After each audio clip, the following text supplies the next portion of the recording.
All right, welcome back to the party, everybody. I am your host, Lunch, aka the Indian Jesus, here to resurrect the second coming of common sense. How's everybody doing tonight? Big shout out to the replay gang. Thank you so much for coming back to watch this, even though you missed the best part, the live party. So make sure you are here every Monday, Wednesday, Friday, 8 p.m. Eastern, and sometimes whenever I feel like it. So hit that subscribe button, ring the bell, and you will never miss an Indian Jesus live party ever again. So also say thank you to my6shirt.com, the only place to get your very own The Indian Jesus official merch. Only at my6shirt.com. All right. Welcome. We got the Camcast in the building. We got Dustin in the building. We got Zippy the Strange. Shout out to JL with the new what do you call it? Profile picture. We got Melted Mind Media. Welcome, guys. So very interesting experience that I had yesterday. I did go to just the one day of VidCon in Baltimore. So if you want to hear more about my personal experience, stick around. We'll talk about that more near the end. But what we're going to be diving in today is one of the panels that was not yesterday. So unfortunately, it was at VidCon, but I unfortunately did not get to see it because it wasn't there that day. And it is a panel of lefties talking about cannibalizing themselves. And so shout out to our poll right now.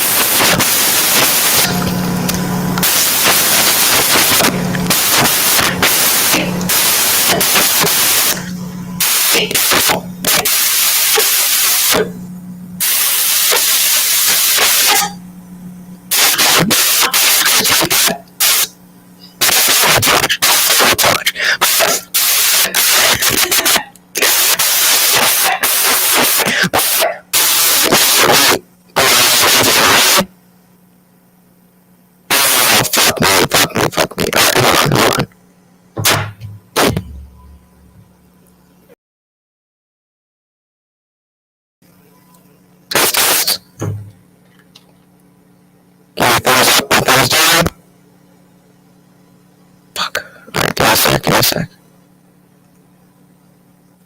What the fuck is going on? Hold on. Straight. Just everything's set up. Hold on.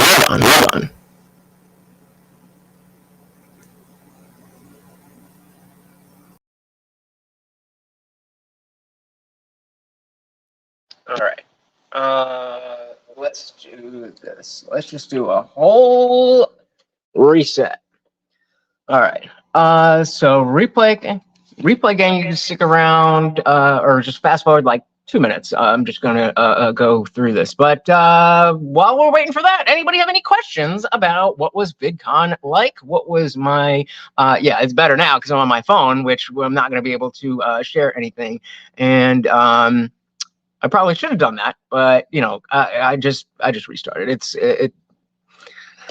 I get down here, set everything up, and then of course, you know, it just turns into whatever. But yeah, just give me another 30 seconds and we'll be up and running. But yeah, if anybody has any questions about VidCon while we're waiting, it was pretty cool. I definitely, you know, I really wish that I would have gone to the other days. But I didn't really want to spend the money. I didn't really want to have to worry about, you know, getting a hotel room and taking care of Morty and all that stuff. So I just went to the one day, and it being the last day, it was kind of not very populated. Not the day that I was there. There wasn't any family channels there, but you could tell that there was a lot of people. There was a lot of people with kids. Hold on, I'm getting set up right now. All right, hoping this works. It's saying mic is working. So let's see. How are we doing? Yes, very much hope that the mic is not dead. Let me know.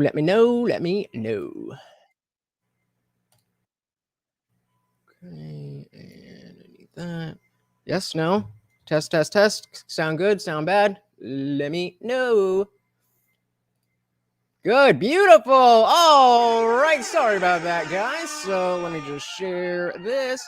So yeah, if you do want to hear more about, specifically my experiences there, or just what it was like, then yeah, definitely let me know. Shout out to RP. Welcome to the party.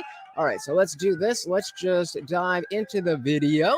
Like I said, it is a panel of lefties, the three people in that original poll. Destiny, Emma Vigeland of the Majority Report. You might remember her from when she was on Tim Pool's The Culture War with Actual Justice Warrior. And she and Tim were just going back and forth. And it was bad. It was bad. And if you're not familiar with Vaush, you're going to have fun. You're going to have fun. All right, let me get it. Finish setting all this up. This panel was organized by Progressive Victory and Brianna Wu. And Brianna has had COVID and got sicker again this morning, and she tested positive. So she has been incredible in leading the construction of this and a lot of the events that have happened this week leading up to this point, which may come up in this conversation. And so we're here to carry this panel, but she's greatly missed. My name is Sam. I'm the project director of Progressive Victory, which Brianna and I have been working together on setting this up. And we're just really excited to bring together a bunch of the content creators who've been some of the most prominent voices on the left, the liberal left axis in the progressive content space, and have been coming together this week to meet with a lot of people in DC and the Baltimore area, and are coming now to this panel to talk about how we can come together.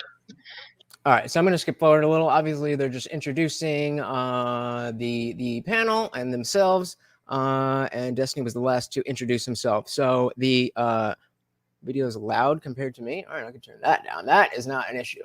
That is not an issue. That's the other way around. And yeah, so you guys know that when we do this kind of stuff, I like to have a specific point. Like, why are we doing this? My red lights are not on. I'll fix that in a second. But why are we doing this?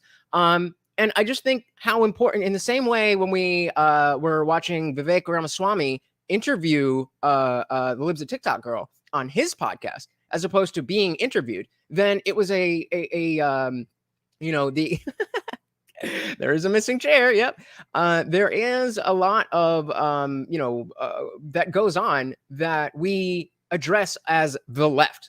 But of course, just like us, we have different differences in our opinion, even though we are the conservatives or whatever name you want to put on it. And so I always think it's very interesting to see what is the what is the thinking of these people on the other side. Again, I know that's simplified, but you know what I mean. Doesn't say I think I was the at the Tim one live. Tim sucks after the whole Eliza thing. We were right, and he only apologized behind the paywall. I don't even remember what happened with Eliza. I know that she was grifting and all that stuff. I don't really remember though. Yeah, I don't really remember what was that about. But all right, let him introduce himself and then get into it. A name that I picked up from my days of being a professional StarCraft 2 player that's kind of stuck around since then. I cover the news from kind of like a center left to far left perspective, depending on who you are, with a big focus on critical thought and scholarly analysis. I try to read a little bit past the headlines. I try to do a lot of research.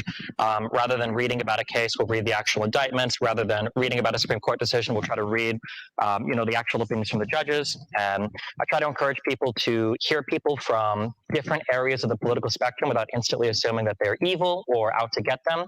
And I try to encourage everybody to be reflective of their own beliefs so that they don't come at these political conversations with too much unneeded aggression.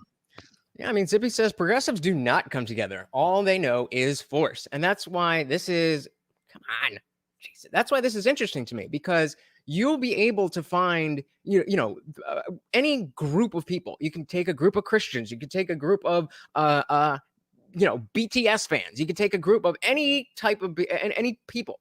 And they are going to be, they'll have something underlying that keeps them a group. But there's always going to be the minutia of things that are, what they seem to all agree on. And from the outside, maybe it seems like they agree on everything, but they don't, as we will see.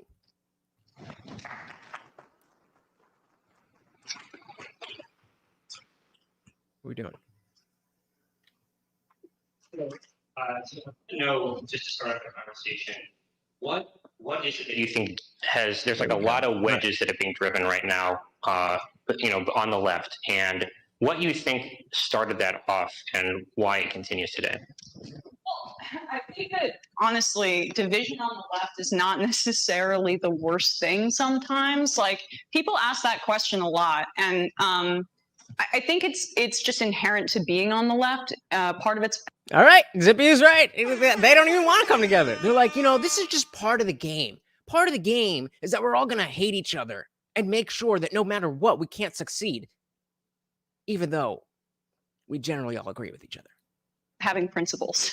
So the reason that the right is able to coalesce in ways that the left is not is, one, because they are also aligned behind capital in ways that the left is not. And it's pretty easy to regress to the mean for them and essentially just serve capitalism, and it's fine being nationalists or racist as long as you are protecting the power structure and the hierarchies that exist. So here we see already it's just the front-facing, superficial, like, oh, those people are bad. It's just the voter version of Orange Man bad. That, like, oh, you just like care about the structures and the hierarchies that exist and the patriarchy and the racism and white supremacy. It's like, what are you talking about? Meltdown Media said, wish you would have gotten in there for this and got a question in. Hell yes. Hell yeah, bro. Hell yeah. I mean, these are, as you'll see, I saw, as I like to skip through to make sure we got something good. But it's very clear, even if you haven't watched this at all, that Destiny's going to be the one that is the most rational, the most based. And I would love to have just asked what it is that keeps them calling themselves progressives when it's clear that they have such vastly different perspectives on this stuff. Yeah, on to pose quote, and the right are all one entity because racism, and the left isn't because reasons. What? This is the level of thought. This is the level of thought. And yet, still it is these people's party who are in power. So again, the reason that we want to peek into this is to know exactly what we got. Melton Miami said, "You don't think Vaush is rational?" Not quite. Shout out to Melton My Media, another awesome YouTuber. Definitely go check out his channel. Just drop the link in the chat. So yeah, I mean, okay, well, it's going down. It's going down. We were at 98% of me being hated the most. But now it's down to 75. It's down to 75. I'm liking it. Camcast says, Vaush over Destiny, only because I don't watch Destiny yet. That's usually the way it goes, is that you'll have, the Vaush is like your entry level. And Destiny's just a little bit step above. And Melton Mind says, great stream. Absolutely. Melton Mind Media and to our friends from the Discord server were up here. We had a really good conversation. If you didn't check that out, it indeed was a lot of fun. All right. What are we doing here? When it comes to the left, there is infighting because a lot of people have principles. She got to it. Because there's principles. What? Are there though? I don't think that is it at all, but okay. Principles, and they don't want to stand aside alongside certain things that are deemed unacceptable. Now, there are times when it goes too far, right? 100%. But I think that the fact that there's an adversarial relationship within the left adversarial is not the right word, but I think the fact that there are these open discussions and debates, that's actually a strength, and it means that we're thinking critically about issues, and I think that that's indicative of kind of what we're trying to achieve today as well. Shut up! I wanted to point this out because it's interesting how we don't usually get this number of votes in the polls, and it didn't change at all.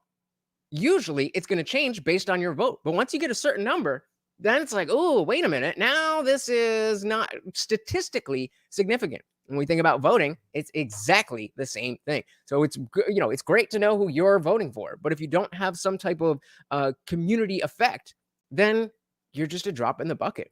Shout out to Harley Rose. Welcome, welcome, welcome to the party. Good to see ya. Good to see ya. Who's on the far? Oh, that's the I don't know his name. The hosted by Progressive Victory. Progressive Victory. Never heard of him, but he's just the what do you call it? The moderator. Unwanted Foe said, how could she say all that and not realize how much it applies between her and the right? Because it's a brainwashing. And so I've been thinking about this a lot since I had Peter Boghossian on. Shout out again to Peter Boghossian. If you have not seen that, please definitely go check that out. But I always talk about the two major things that have caused political discourse in this country to just fall by the wayside. And dogmatic thinking, whether you believe that there's a man in the sky or you believe that a man can transform into a female, either of those things are dogmatic beliefs. Typically, not inherently, but the way people treat them, they are dogmatic beliefs. Number two would be semantic obfuscation, meaning when people take a word that already exists and then change it or change the meaning to help them win arguments, like racism, like Nazi, like white supremacy, like anti-racist, all these things. And I was talking to Peter Boghossian about this, and he was saying, well, you got to be careful because remember that obfuscation is a purposeful act. It's a purposeful act. So we have to. So that is then split into two groups. So there's in semantic obfuscation, there's the people doing the obfuscating of the language, changing it, and then there's people who are eating that up and now thinking based on that reality.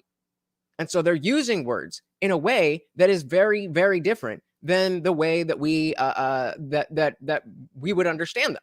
And so it causes a bifurcation, and it creates two different realities. So the reason why is because she literally lives in a different reality in her head, and that it doesn't apply to her in her head, and it applies way more to anyone who's right of her. Yes, Sam Cedar's show. Yep, you got it. And it's worth noting, of course, that leftist infighting is left tradition. It's been happening for as long as the left has existed. It's seemingly unavoidable. It's tragic, but it's like gravity. It just pulls us down, and there's only so much we can do about it. I wonder either how many times has he said that? It's just like gravity. It brings us down. Or did he think of that in his hotel room? He's like, oh, I can't wait to drop this one on the panel. The key is understanding that through all the disagreement, fighting, and personal bickeries, there are things we can focus on to productively move forward. The key here is that it's a political space, not a social space. Disliking people in a social sense, thinking they are rude or boorish or even have some bad opinions, doesn't prevent you from working with them on issues of critical import. I think Wow, the rare good point from Vaush. Shout out to Vaush for actually making a good point.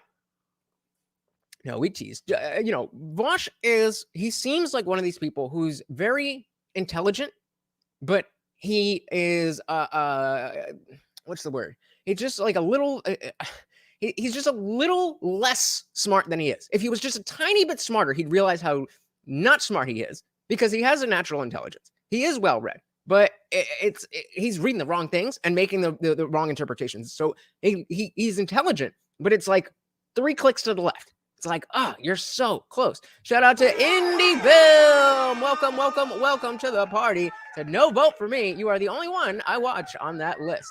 Well, then you only got one choice, right? That's the way I choose to take this. I choose to take this. If you voted for me, that you just don't know the others, which can't be the case because I've covered all 3, but that's the way I'm going to think about it. Yeah, perfectly. Yeah, he's an intelligent idiot.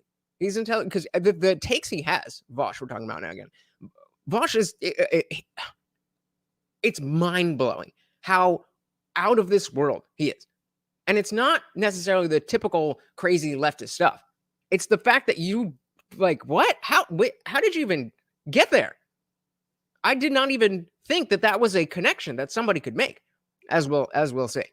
But you know, again, we got to make sure that if we're not brushing off people who are as dumb and dumb and ignorant when they just have a difference of opinion or they have a very big influence. Some people have a difference of opinion and they have no platform like that, but we can still learn from them. And then there's people like Vaush who have terrible ideas, but he has a platform, so he has influence. And that makes it very, very important. Even like AOC at a national level You got a has co-host. discussed efforts to work with Republican congressmen towards specific policy. And, you know, they disagree on 99% of things. But if they work on the 1%, then, you know, that's something. I only hope for a future in the online left where there's a little bit more constructivity behind all of it, because I feel like we're a bit lacking in that regard. And let me just add one thing too. Like the online left is not representative of the left, right? Like we are. There's a tendency to overinflate. So something else that I want us to pay attention to, because she just said, you know, like the online left is not a representation of the left. Now, obviously, it's a representation of her because she is the online left. But we also want to think about, like, does the online right, does that really represent who we are and what we believe in? I think, because I don't watch a lot of left-wing media, I would think that liberal voters probably are less represented by the media from that side. I think there's, of course, you know, the fringes who absolutely are batshit, but for the most part, I think that you'll find if a conservative is reading something from Ben Shapiro or something, most likely they're going to agree with at least 85% of it.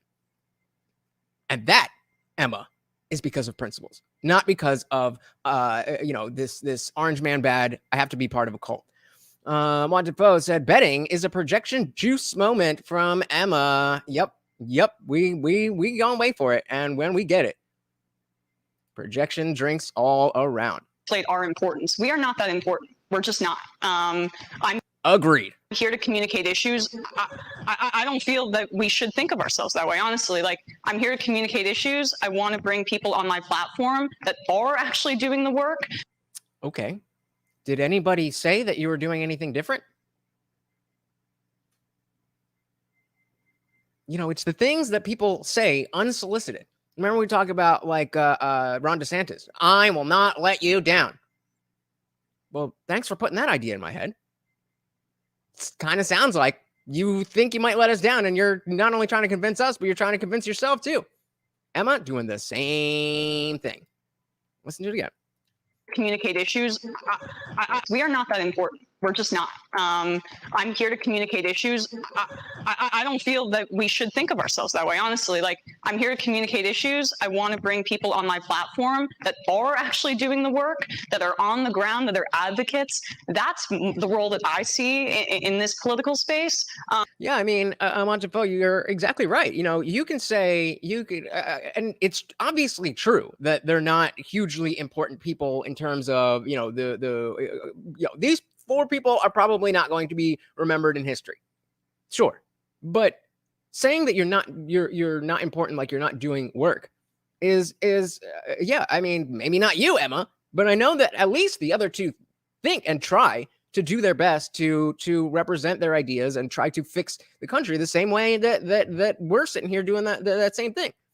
And so again, maybe, you know, saying the quiet part out loud, it's like, okay, maybe you are just there farming drama, and that's why nobody likes you or your channel. Doesn't it? Never seen Ben or any Daily Wire.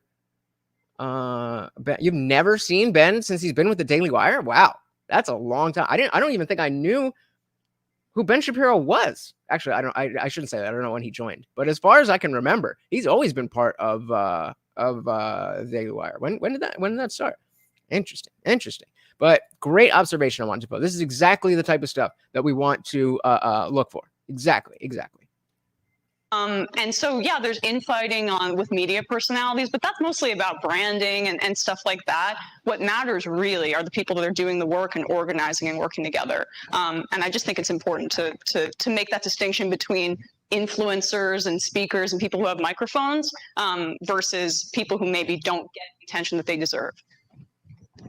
I wish I brought a notebook with me because I think I disagree with almost every single thing that was just said. I think that infighting happens on the left and the right. I think it's silly to say that infighting is something that only happens on the left or is exclusive to the left. I mean, just a while ago, we saw a huge split with Steven Crowder fighting with the Daily Wire, for instance. We see huge schisms in the Republican Party with them being unsure of how they're going to proceed. I'm gonna run this back because actually I was gonna address this in the chat, but you actually bring up a good point because so Justin said he never saw Ben with the Daily Wire. Said I'd seen clips of him, but was never interested and never went to the Daily Wire. So that is I was gonna say in the chat. Well, I get that he's not super exciting, and most of his videos, like the regular YouTube videos, if he's talking about an article or something, he often won't even show any visuals. He won't show the article. It's just him, and he has his papers, and he's just reading it. So today, today and my wife is a doctor, and so I definitely understand that he is, you're not going to get any hot takes from Ben Shapiro, but that's exactly when we talk about who has values and who doesn't. Then the fact that a lot of conservatives, using the broadly, are not out here trying to push a revolution. We're just pointing out, like, hey, life is pretty good right now, but you're making it worse. So can you not? And that's that's why I think that the opposite of what Emma said, that we have a lot more in common with the people that we listen to, the pundits and so on, because of those principles, whereas they don't have those principles. Shout out to Xander Crew. Welcome to the party. Very, very good to see you. So this is a panel of who's most annoying. Yeah, and apparently, according to the poll, it's me. Welcome to the party, brother. Welcome to the party. Justin said he was more witty in the field. Yeah, I mean, you get into an office and you get comfortable, and hey, he's making money though, so I can't hate on it. But exactly, that's not really where you're gonna go for hot takes. But good observation here. Exclusive to the left and the right. I wish I brought a notebook with me because I think I disagree with almost every single thing that was just said. This is why we like Destiny. This is why we like him. Disagreeing with all of them. Shout out to Per Usual. Welcome to the party, brother. Long time no see. Always good to see you. Welcome, brother. I think that infighting happens on the left and the right. I think it's silly to say that infighting is something that only happens on the left or is exclusive to the left. I mean, just a while ago, we saw a huge split with Steven Crowder fighting with the Daily Wire, for instance. Mm-hmm. We see huge schisms in the Republican Party with them being unsure of how they're going to proceed when 70 to 80% of the party is like ride or die for Donald Trump, who stands in stark. I don't know if it's 70, 80, but a big chunk of the Republican Party is for Donald Trump. But these schisms that he is talking about, it's not about the politics. The whole Daily Wire Steven Crowder thing was not about a difference in what they think should happen in the country. It was a personal thing. Now, it's not that they don't have disagreements, but it's not about power. It's about working together and moving things forward. And so even when we do have disagreements, our desire is to get it figured out, or at least find a common ground, instead of just saying, no, I'm right, I'm going to bash you into into submission.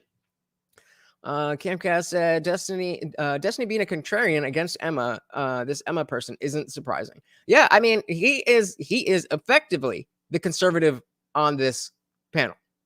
If this is the entire spectrum, if this is the entire spectrum up here, if this is the entire spectrum of the political spectrum, then Destiny's over here. He's on the right. I'd say that Emma's in the middle, and that Vaush would be the farthest left because he's just out there. He is just out there. stark contrast to the actual Republican establishment. The idea that, I mean, we see even Donald Trump, the guy who, you know, is the leader of the Republican Party, literally fights with every single other person in the Republican Party and his own cabinet and his own attorney generals and every other part of his thing. So I don't think infighting is unique to any side. True. I agree that fighting and debate is good and having conversations is good. But I find that on the left, that's not what happens. And these fights don't originate out of principle, and they don't conduct themselves in a way that is productive. Instead, what they end up being is like an endless place to serve your own ego and to strawman, attack, cancel, destroy people that you end up disagreeing with. So while it would be really great if it did exist on the left where we could have conversations and disagreements, what actually happens is there is a party line that you kind of have to toe right now on the left if you're a progressive. And if you this is a great timing with this. So as I understand, I think the biggest disagreements with the conservatives is how people feel about Trump, and the actual issues. We're more or less aligned. We're more or less aligned because it's very basic. It's very basic. We just want the ability to be happy and safe and make money to support us being safe and happy. This sounds like a debate. Yeah, man. I told you this is probably the best thing for you guys who don't watch any of these guys. And we've covered Destiny a lot. And you're like, oh, he's the blue-haired lefty. Da, da, da. This is going to change your perspective for sure. But you know, as he's talking about right now, that you have to toe the party line. That's much more of a top-down thing from the left, where it's like, this is the right thing to say. And so everybody else falls in line. Whereas on the right, it's the fact that you know, everything is what it is, and then we come together because we agree on those things. Yeah, it sounds like a debate. Exactly. That's all we want. That's all. Like, once we get that, we're good. You deviate in any way, size, shape, or form, you're essentially Hitler 2.0. And I don't think there's anything productive there. I don't think anything good happens there. And then on the end, the last point that Emma brought up, as much as I like to say, like 10 years ago, Twitter is not real life, I just sat across from Ro Khanna, who said that he didn't even have AOC's number, and they were conducting official business on Twitter DMs. Official congressional business for the U.S. government being handled in Twitter DMs. What was it? There was a panel at VidCon yesterday, which was about the future, you know, like the future content creation, the future. For some reason, they had 3 or 4 TikTok kids. I cannot imagine that any of them was over 23 years old. And they're talking about like, oh, well, Twitter's definitely going by the way. The question was, what by 2027, the year 2027, which platform do you think is going to be gone the way of MySpace and Vine? And all four of them, actually, no, 3 said, one said Snapchat, but all the rest of the 3 of them said Twitter. Like the Twitter, yeah, Twitter is and has been for a long time that, you know, that public square. And yep, don't forget about that. And they're only growing, you know. I mean, look at Tucker. How could you think that Tucker would have any reason to not create a YouTube channel and just go on Twitter if it was gone by the wayside? So, you know, I mean, yeah, well, Threads didn't. Yeah, I mean, technically, I think Threads are still a thing, no? I don't know. I never even looked into it. But that was really frustrating. That was, and we'll talk more about my personal experience at the convention after the video, but definitely not. Twitter is here to stay. I wanted to post, what level of federal security clearance or protection do Twitter servers have to allow congressional information like that? Good question. I mean, I'm guessing that it wasn't anything, you know, crazy confidential or anything. I'm sure that, you know, it was just an easy thing to do. But the fact is, they were on Twitter. that's where they were doing it. So it seems like every day Twitter is becoming more and more like real life, where a lot of the policy, Donald Trump was literally announcing policy, making decisions from Twitter. We've got politicians like Bernie Sanders having... Shout out to Dustin with the God comment. Shout out to whatever you believe. Unfortunately, I still do not, but I am always open to hear what you got to say. He's got to go. Thank you so much for stopping by. See you around, brother. To disavow his fan base because of their behavior on Twitter. And we've got a lot of interactions online. Wait, I missed that. What about what? Bernie Sanders, Donald Trump was literally announcing policy, making decisions from Twitter. We've got politicians like Bernie Sanders having to disavow his fan base because of their behavior on Twitter. And we've got a lot of interactions online that are merging more with real life than they ever had before. I don't think it's enough for influencers or entertainers to just throw their hands up and say, well, I just do entertainment. The work on the street is for the people on the street. I think that it is becoming increasingly more likely that people online are having a major influence on stuff that happens on the street or in the in academia or in other places. And I think we need to be aware of that responsibility and we need to play into it accordingly. Well said, because that's the, again, putting yourself in the mind of a progressive, like, oh, well, you're just on Twitter, as opposed to, the mountains of papers and textbooks that were given to me at college. They're worried about the fact that Twitter is in fact a place to conduct congressional business and everything else. And it's just it's funny. It's funny to watch them squirm and try to be like, well, I mean, we're educated, but I went to college, but shout out to Doodad Attack. Welcome to the party. Xander said, Elon is awesome, and I get the love he gets, but people seem to forget what he's working on or towards, and it's pretty intense security and control. I don't disagree with you, but the thing is that he understands business and consumerism well enough that it's not going to be obviously I don't have a crystal ball, but I don't think he is going to do anything that is going to make people distrust him, because it just doesn't make business sense. He wants to make money. And so that's, you got to give the people what they want. So I'm not too worried about that. I mean, he can be a little bit eccentric and maybe try some things. I remember he was talking about wanting to get rid of the block button. But people said they didn't want it, and so he didn't do it. Producer said, I know I'm not here much anymore and got a lot of the other stuff. Oh, that is not a problem at all. It is always a pleasure to see you, brother. Always, always, always. I think I actually agree strongly with that last bit. There's a TikTok I saw from a creator called Chris Raygun. It was funny, but the gist of it was essentially he was calling out a number of other YouTubers who he strongly believed had received an email, like him, from a conservative organization offering them money in exchange for them being willing to push certain talking points. He didn't accept it. He feels that a bunch of other folks did. There is a really strong synchronicity there. It feels in a lot of right-leaning spaces where there is this underlying cohesion, and you spoke to it being like the bridge of capital. And I think that capital, if nothing, binds people. If you can pay people. Okay, I agree with that. I did not. That's not where I saw this going. Interesting. So I thought he was going to talk about how, it's a cult and whatever Donald Trump says and going down that road. But now he's talking about it's based on capital. Nothing binds people like capitalism. Interesting. Okay. Maybe another one for Vaush. It being like the bridge of capital, and I think that capital, if nothing, binds people. If you can pay people, money binds those right-wing influencers. For sure. Really obvious. How much money do all the left-leaning influencers make? I mean, it's not. None of us up here are poor, right? We all make a lot of money up here, right? I think some of the largest podcasts. I know the Majority Report does really good on Patreon. I know Vaush, your channel does good. It's not like we're sitting up here broke, like we're on the street in rags, listen to a fellow leftist. We make a lot of money. No. But that's the difference, right? We make money, but the circuits through which we make money incentivize, in many cases, drama and infighting. One of the best ways to get a lot of money or prestige or clout as an influencer is to manufacture drama. I disagree with him. That's a good way to make money once you've already made it. Once you already have a following. Once you already have at least something. If I tried to start drama with somebody, nobody would give a shit. Nobody cares. That's just not something that people would tune in. Now, once I have an established platform, then that goes in. And then, that may be true.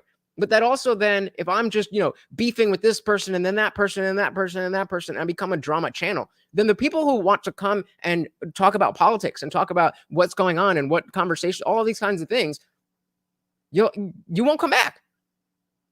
So what I think is more accurate is to say that there is an avenue that is lucrative, but I don't think it's that proper to say that, just by being online, or I mean, maybe for the lefties it is, but just by being online and you're incentivized to manufacture drama, it's not that simple. That's an oversimplification from somebody who doesn't seem to understand the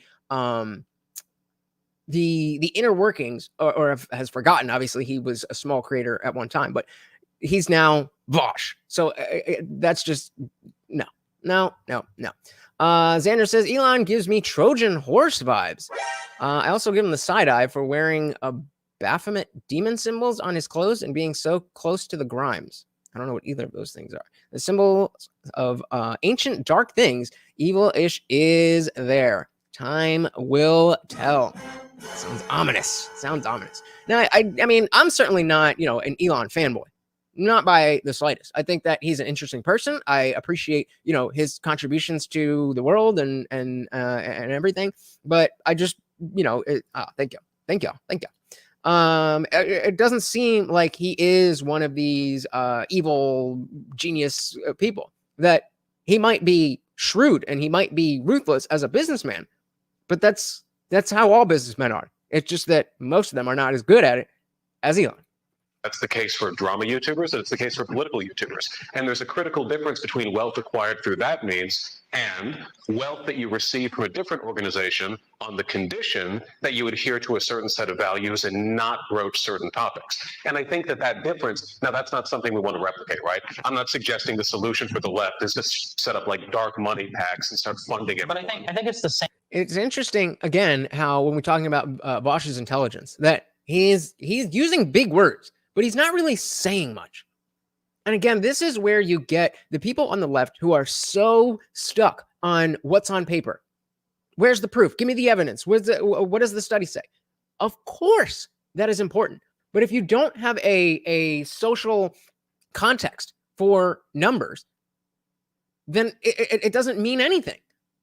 And it works the same way with words. If you're just using big words without, it's describing progressives without realizing it. Well, no, I mean, not without realizing. He's specifically saying that's the problem with us. But he definitely is describing them accurately. And it's I don't know. It's a different thing. I think that he is, he's a smart guy, but that intelligence is going to the wrong things. It's, how can I say this in the most hoity-toity, pushing my glasses up my nose way, instead of just getting my message out there? Same problem. I think the reason why we look at the right and we say, oh, well, they take money from PACs or organizations. So what is the bad thing about that? The bad thing is that you might have an influencer that's not representing their true, honest beliefs, but they're representing the people that are behind them financially. But I think the exact same type of audience capture happens on the left. Every one of us up here has made a decision about what topic to cover or not cover because we know that our audience might respond in a certain way for it. And when you literally have paying subscriptions that are riding on your opinion on like a certain breaking news topic, I don't think it's enough to say like, well, I'm funded by my audience, therefore I don't have to worry about audience capture. When I think all the exact same problems that people that are bought by corporate interests can exist on the right, the exact same thing can happen on the left with audience capture that want to hear a certain political opinion as well. And I would say that it is worse. It's easier to build an audience that you can be captured by than to get to the place where there's any corporation who has any interest in you at all. And so when, again, we bring it back to the principles and you don't have any, and you can get money by just doing whatever makes you money, whether that be drama or grifting or anything else, people are going to do it. And so that's why you see different types of issues on the left and on the right. And it's because of the principles. But it is a difference in how that capture takes place. Don't you agree? Because if the capture is from your audience, the incentive there is to make the audience happy.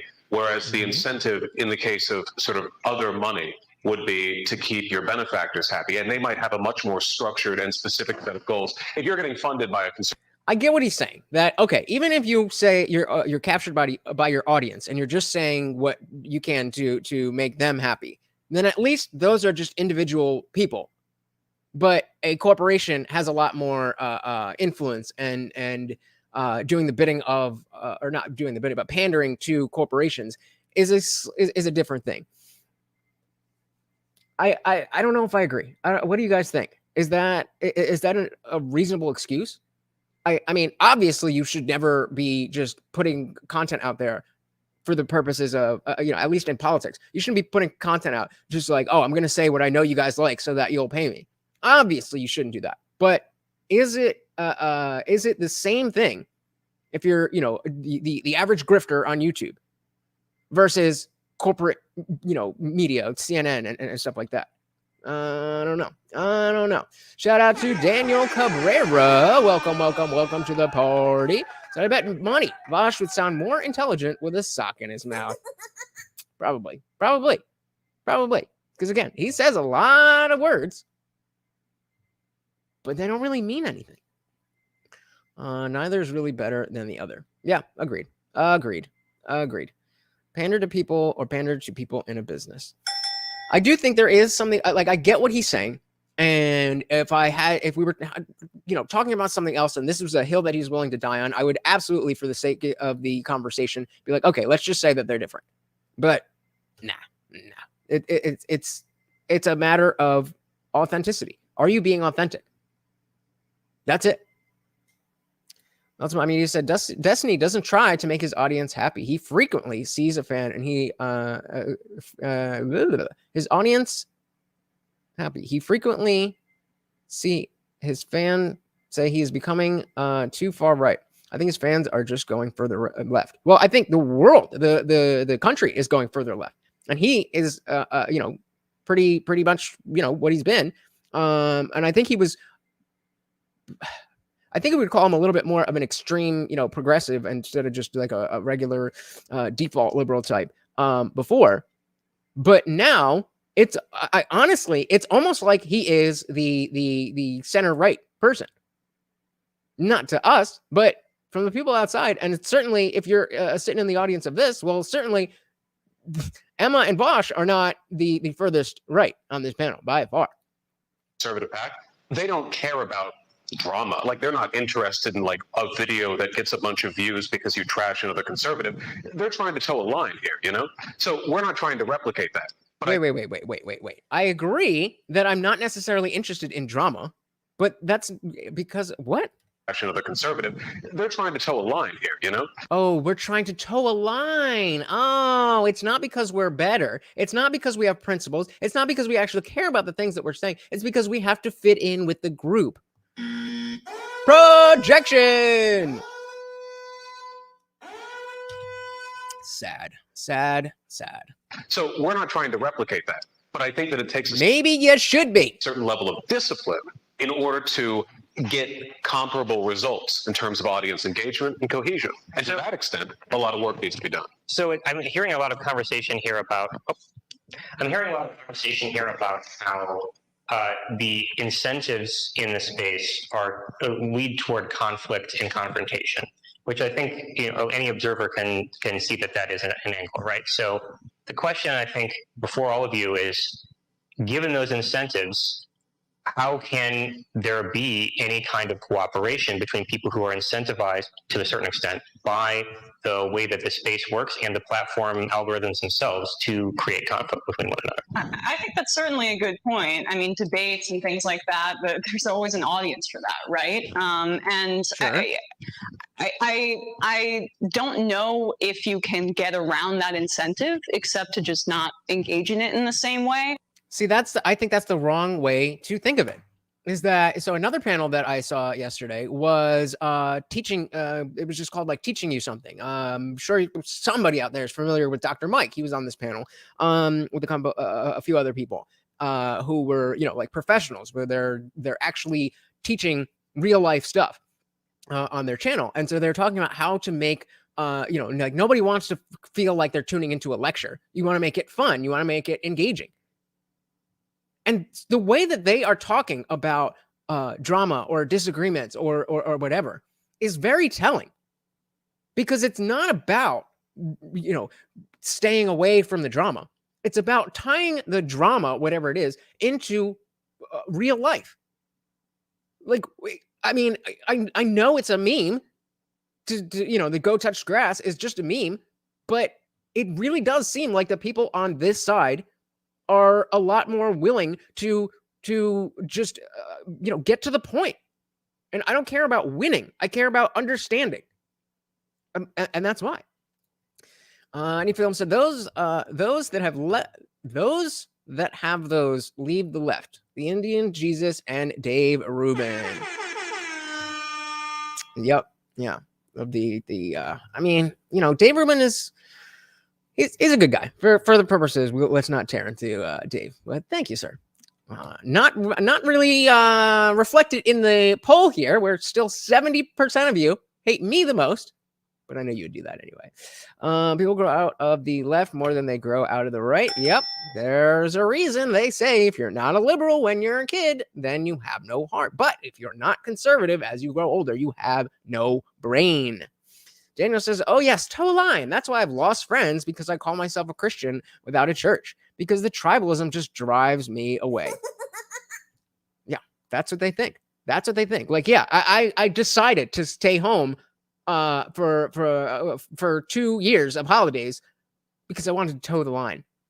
I didn't want to see my family. I didn't want to celebrate holidays. I wanted to toe the line. I was disinvited because I was holding true to my principles, and not the principles of the Republican Party at the time, just so we're clear. So yeah, again, look at how they are separating the idea of reporting the news and drama, which are two different things. But if you're a good content creator, you should be able to take the drama that's happening and say, this is happening, and it's a microcosm of what's going on in the country. This is what's wrong with the country that is now being reflected in this. And he said this, and I got receipts, and he said that.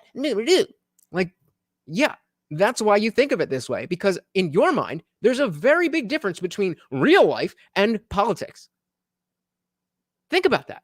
There's a difference in their minds between politics and real life. Politics is real life. It's your online, whatever that is separate from politics and real life. He says Vaush is a typical academic, book smart, but real world dumb. Thus, his logic is short-circuited. Yep, exactly. You can get around that incentive, except to just not engage in it in the same way. But debate and mockery of certain people, I think, is justified. I enjoy, and I think it's actually worthwhile, mocking Steven Crowder, mocking Ben Shapiro, mocking Matt Walsh, Tim Pool. Yeah, and so we are not just out to mock you for the sake of mocking you. We're out to mock you because you are putting dangerous and bad ideas out into the world. Hey, shout out to Unwanted Foe. Thank you so much for the $2 super chat. It's a communion time. I like that. I'm calling this communion. I dub thee Morty, the Indian Jesus' dog. Welcome. Thank you so much, sir. And of course, that makes you the new sponsor of the stream. These people are worthy of derision. And it's important, I think, unlike me, when an impressionable 15-year-old turns on their computer and Googles and maybe gets into some Andrew Tate or Tim Pool wormhole, that then the next video up on their algorithm is potentially me and Sam saying, this guy's a loser. And this is... Oh, that's great politics. This guy's a loser. Just trust me and listen to the things that I say, because... Again, it's all there. It's all there. It's barely even reading between the lines. It's barely even reading between the lines. I mean, come on. Yeah, the power of Lutch compels you. I like that one too. I think we got I gotta, since it's a jump off Unwanted Foe gets the comment of the night so far. But we can still ride on this and make a good inside joke out of this. I love it. Zippy said, politics is fakery that drives real life. A warped mirror. Indeed. Well said. It's a fakery, but it drives real life. And so when you're thinking about like, okay, well, this is just politics, you're thinking about it as if it's not connected to the real world, which makes a lot of sense when you start to understand what their positions actually are. Sandra said that woman has nails on a chalkboard. Yeah, and I was gonna say at least she looks good, but you know. I want to post, and all that shaming of folks is what drove them into listening to people like Tate. Yep, she's so blind to what her actions do. Well said. Exactly. Why? And we're gonna stop getting a call. We are going to make evidentiary claims as to why that is the case, because like there are a lot of people who are feeling alienated, who want connection and seek it through the internet. And they get sucked into situations where they start to go down alt-right pipelines and things like that. So I think it's less about the undercutting the debate element and more just directing it at the people who are doing the most harm. Yeah, that would be you, in my opinion. So that's why I am here deriding you, because it is you're one of the people doing the most harm. And this is a ridiculous thought that you would be, just searching something innocuous and you're going to get an Andrew Tate or a Tim Pool video before you get a Majority Report video. Get out of here. Get out of here. You could be subscribed, ring the bell, check the page, and sometimes we won't even load for pretty much anyone to the right of center. I would imagine that even though they will, actually talk about, they'll whatever the issue is, they'll actually say the words that, we jump around and, talk about like pew-pews and the jab and Shreshmorshin and stuff like that.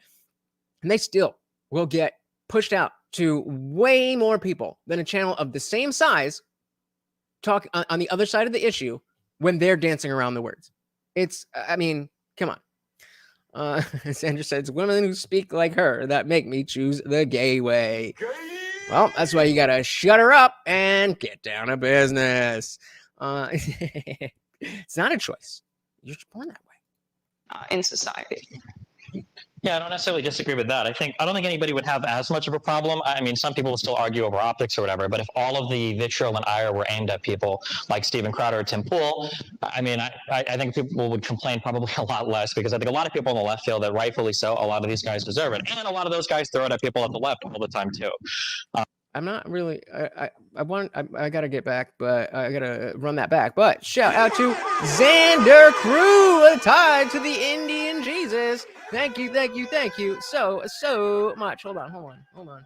I'm backwards. I'm mirrored. Okay. There we go. Thank you. And Morty very, very, very much appreciates it. And of course, that makes you the new sponsor of the stream. It's hard to be nice to conservatives when I gotta run that back, actually. Aimed at people. Problem. Yeah, I don't necessarily disagree with that. I don't think anybody would have as much of a problem. I mean, some people will still argue over optics or whatever, but if all of the vitriol and ire were aimed at people like Steven Crowder or Tim Pool, I think people would complain probably a lot less, because I think a lot of people on the left feel that rightfully so, a lot of these guys deserve. So if all of the vitriol was going towards Tim Pool and Crowder, then the left would... I think people would complain probably a lot less, because I think a lot of people on the people would complain a lot less if everything was I'm very confused here. I'm very confused. If you guys understand what he's saying, please help me out here. All right, one more time. People will still argue over optics or whatever, but if all of the vitriol and ire were aimed at people like Steven Crowder or Tim Pool, I think people would complain probably a lot less, because I think a lot of people on the left feel that rightfully so, a lot of these guys deserve it. And a lot of those guys throw it at people on the left all the time too. Oh, okay. He's just saying people would be okay with it if they were throwing vitriol at Tim Pool and all those guys, which they do. I got to see where it goes next. But yeah, exactly. Multimedia media. If I watch a political video, the next autoplay will 100% of the time be Fox or MSNBC, and the algorithm. Oh, the algorithm is not messed up, brother. It works exactly as they want it to. It says, but gaming or non-political stuff will autoplay a video from the channel I'm watching. That is the algorithm working exactly as they wanted to. No, actually, they said that we can actually say abortion now. We can say abortion. They changed the rules, and as long as you're talking about it in a academic or medical context, you can say abortion. Xander said, why are they coming at my boy Tim Pool? He's so based and logical, mostly. Yes, I agree 100% with every aspect of this sentence. And it's just because he's the other guy. He's on their side. Even though I would say that Tim and Destiny, if Tim was on this panel, then the two people who would be closest together in political positions on the spectrum, I would say, would be Tim and Destiny. Think about that. Think about that. Any film said, new title for the replay, Destiny calls for violence against Tim Pool and Steven Crowder. That, I mean, I could use that, but I think I would get more clickbait hate than anything. I think eviscerate's a good word, no? Xander said they're making him sound like Alex Jones. That's what they do. Because again, if you were at this panel and it was, it's supposed to be Brianna Wu, and then it's these three, do you think any of Tim Pool's fans are sitting in that crowd? Of course not. It's all their fans. And so without having ever watched a Tim Pool video, they're just comfortable throwing the name in front of these people when they know that, as Destiny just said, people rely on them to get their takes. And so now, okay, well, if it's Tim Pool or it's Steven Crowder or if it's anybody at the Daily Wire, they're a loser. And that's the end of it. And that group will accept it. That group will accept it. Whereas we'd be like, hey, sure. At least I would. I know a lot of you would too. It's hard to be nice to conservatives when, their largest TikTok accounts are obsessing over outing every single LGBT teacher as a groomer, right? I'm super empathetic towards bashing conservatives when they need it. I think the issue comes whenever there are these slight divides on the left where these people, instead of being able to engage in critical conversation and defend our ideas in the ways that would, be best to defend them, we end up just outing them and saying, we're not going to have these conversations anymore. We're not going to, we're above debating, trans women in sports, or we're above debating whether or not all of white supremacy, ruins all of society. We're above debating Roe v. Wade or any type of abortion or affirmative action. And this is, again, a lot of the positioning of people who follow these pundits, these streamers. That's their opinion. They genuinely think that I'm above having an abortion debate. I'm above having an affirmative action debate. And because it's so obvious that I'm right, that I don't even want to waste my time hearing what you have to say about it. And because that's a moral thing, then now they're just like, well, yeah, I mean, if he said it when a conservative guy over here said it. So if you are talking about Roe v. Wade, if you're talking about abortion, you must be a conspiracy theorist. Are you a conspiracy theorist? Well, I mean, based on this semantic obfuscation, I think I am. Timcast throws a wide net, indeed. Yes, all the people. I mean, not this guy, but all three of these have been guests before. Yep. Xander said, "How great to have this word off censorship. Wait, slowly crushing us. Yes, if only the rest of the 7 million words that we're not allowed to say. Then, Emma Hate is." What? I think not only do we lose the ability to strengthen the arguments on these sides, when we have to argue with people in the middle or people on the right, which normal people do have to contend with because we all live together, like it or not, we also lose the ability to kind of strengthen our own positions and have our own path forward where we're... That's exactly it. I was reading this. I haven't heard it.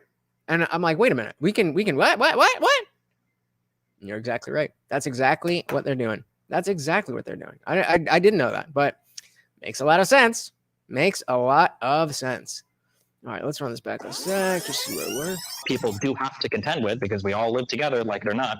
We also lose the ability to kind of strengthen our own positions and have our own path forward where we're more research-backed, we're more academically focused, we're being more honest with our arguments. This is, again, why I tell you guys to have the conversation instead of trying to win an argument. Because when you actually just have the conversation, your arguments themselves get better. Your line of thinking, your position itself gets better.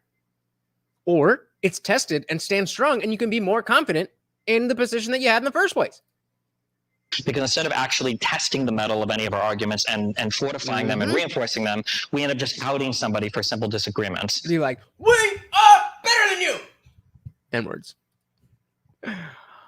And I think we're seeing that that has had drastically horrible real world impacts. I think of the University of Washington saying that they're not going to walk back a positive headline on a trans study because I think it'll look bad. Or I think of all of the fighting that the left does, not to call out any particular people, but with Jesse Singal, who writes a lot of articles about trans related issues, rather than people being able to engage with any of these issues honestly with good. So I watched this part before. I'm not sure who this Jesse person is, but someone journalist on the or I don't even want to know if I want to say journalist, but a person who talks about politics on the left, who I think wrote an article that was not just rah rah trans your kids, all that kind of stuff.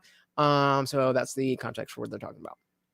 A lot of articles about trans related issues, rather than people being able to engage with any of these issues honestly with good arguments and to reinforce arguments or attack the other side. It just instantly becomes an outing of whatever transphobic ism, whatever you could call the other person, and then you just kind of move on and forget about it. But Singal is transphobic, and the thing is that he can have liberal and progressive opinions on other things, but his opinions are transphobic.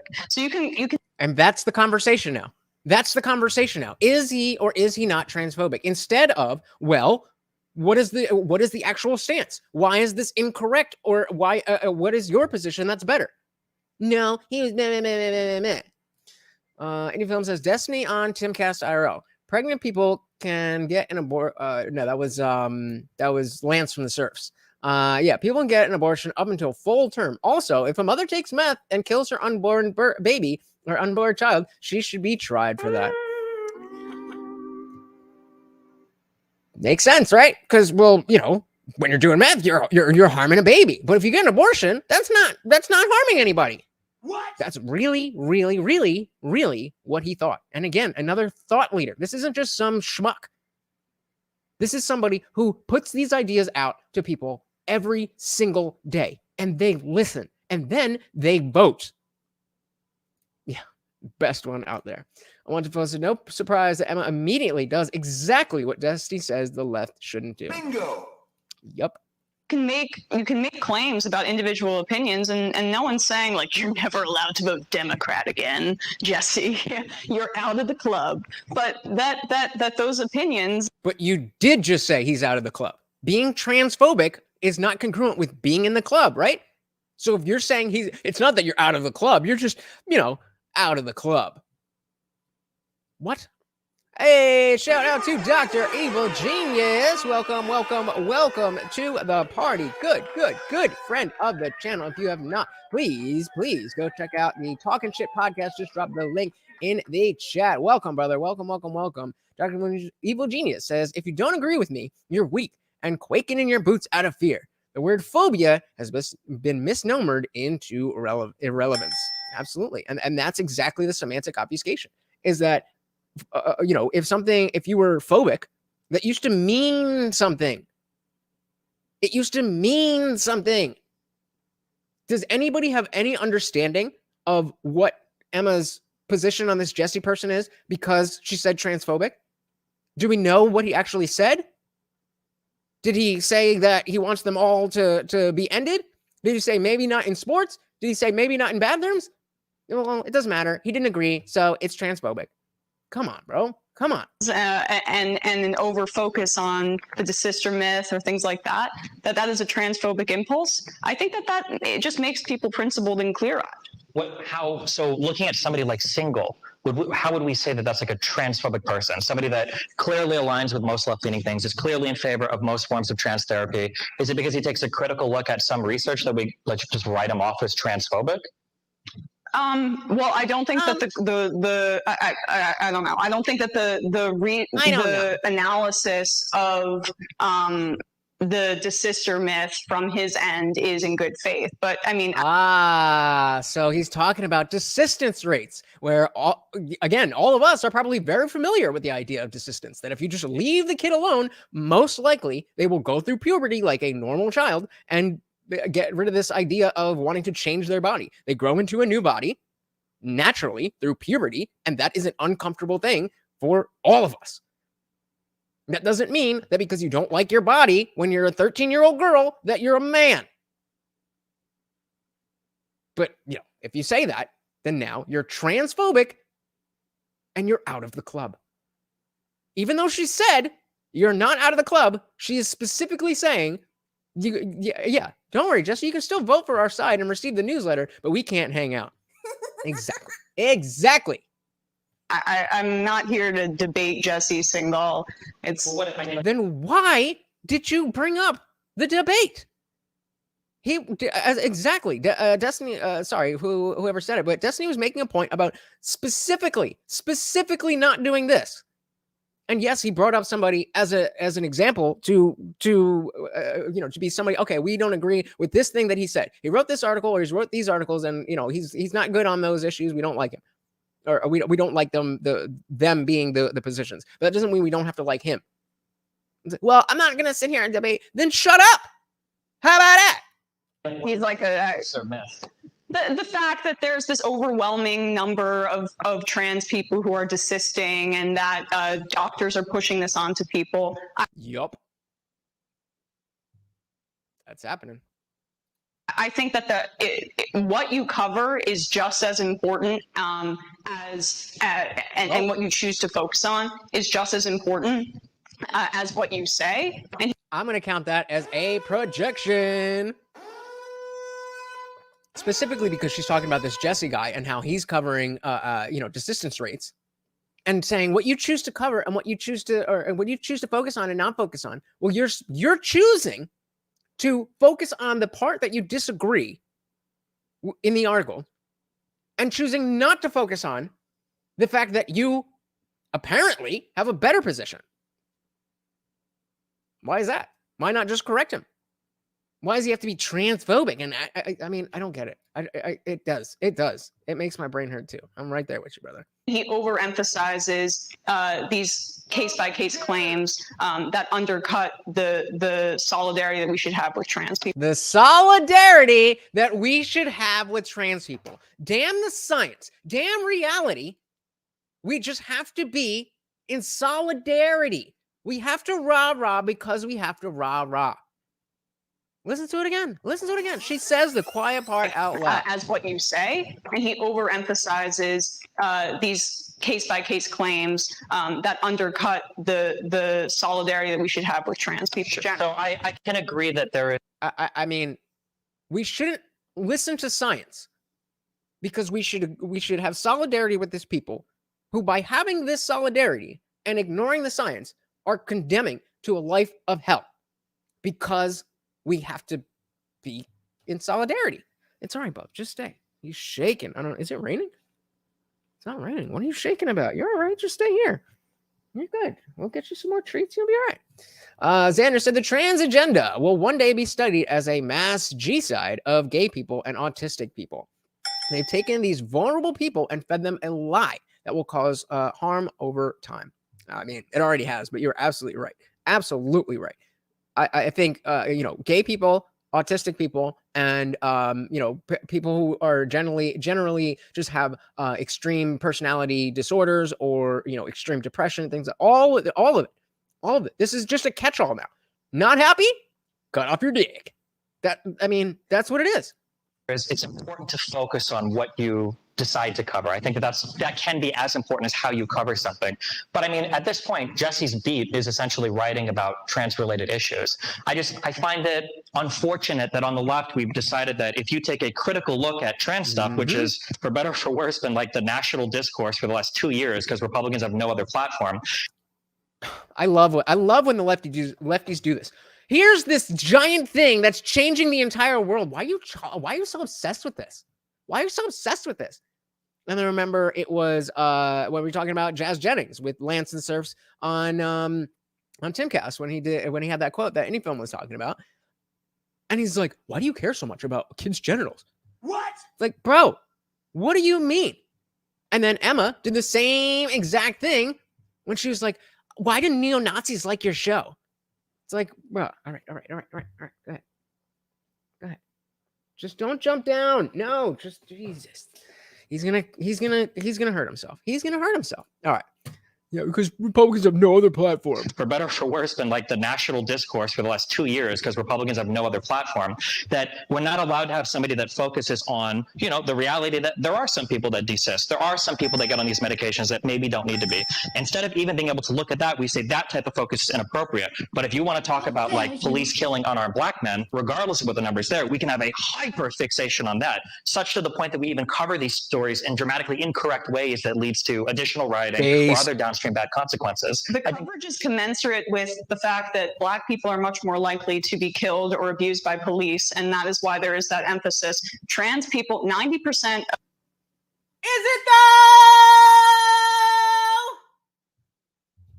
It is absolutely not commensurate. The amount that you talk about Black people getting killed by the cops and the actual instances of unarmed Black people getting killed by the cops is not commensurate. No. Of kids. There's a study in pediatrics. 90% of kids after 5 years who socially transition continue with gender affirming care. Yes, because you've led them down this road, and whatever issue they were having, you have given them a solution. It's called the placebo effect. It's called being immature. It's called wanting to be accepted. I mean, like, this correlation is not causation. And the fact that, like, what kind of stat is that? 90% of the people who start doing a thing but don't actually do the thing end up wanting to do the thing. What? What does that mean? That means literally nothing. 90% of the people who have small YouTube channels or 90% of the people who have successful YouTube channels tend to continue growing their channel. That's basically what you said. Hey, shout out to Melted Mind Media signing up for another 4 months as a disciple. You want to come back up? Come here, Mark. You want to get it or you want to wait? Come on. Yeah, there you go. Come on. No, up here. Come on. That's 4 months worth, bro. That's 4 months worth. There you go. Thank you. Thank you, sir. Very, very, very much appreciated. The very small amount who return to their birth gender or whatever that they were assigned at birth, it's not a small number, which you would know if you weren't trying to toe the line. If you actually read your boy Jesse's articles, maybe you would know this. It's like something like 3-ish%, and there's no real surgery involved there. That's usually kids. The entire trans community is only 1%, but like 3%. It's just like 3%.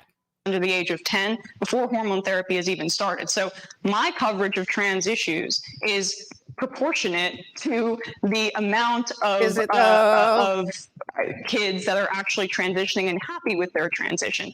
For me, I think that that's my responsibility as opposed to focusing on edge cases, because I'm not a journalist in the same way that somebody writing for the Washington Post or the New York Times is. I mean, you definitely have a lot in common, but I agree that you definitely are not a journalist. I'm somebody that is covering what I think is important, and its emphasis and the emphasis that I choose to focus on is hopefully aligned with the proportionality of the problem. And I think that's and again, she just said nothing.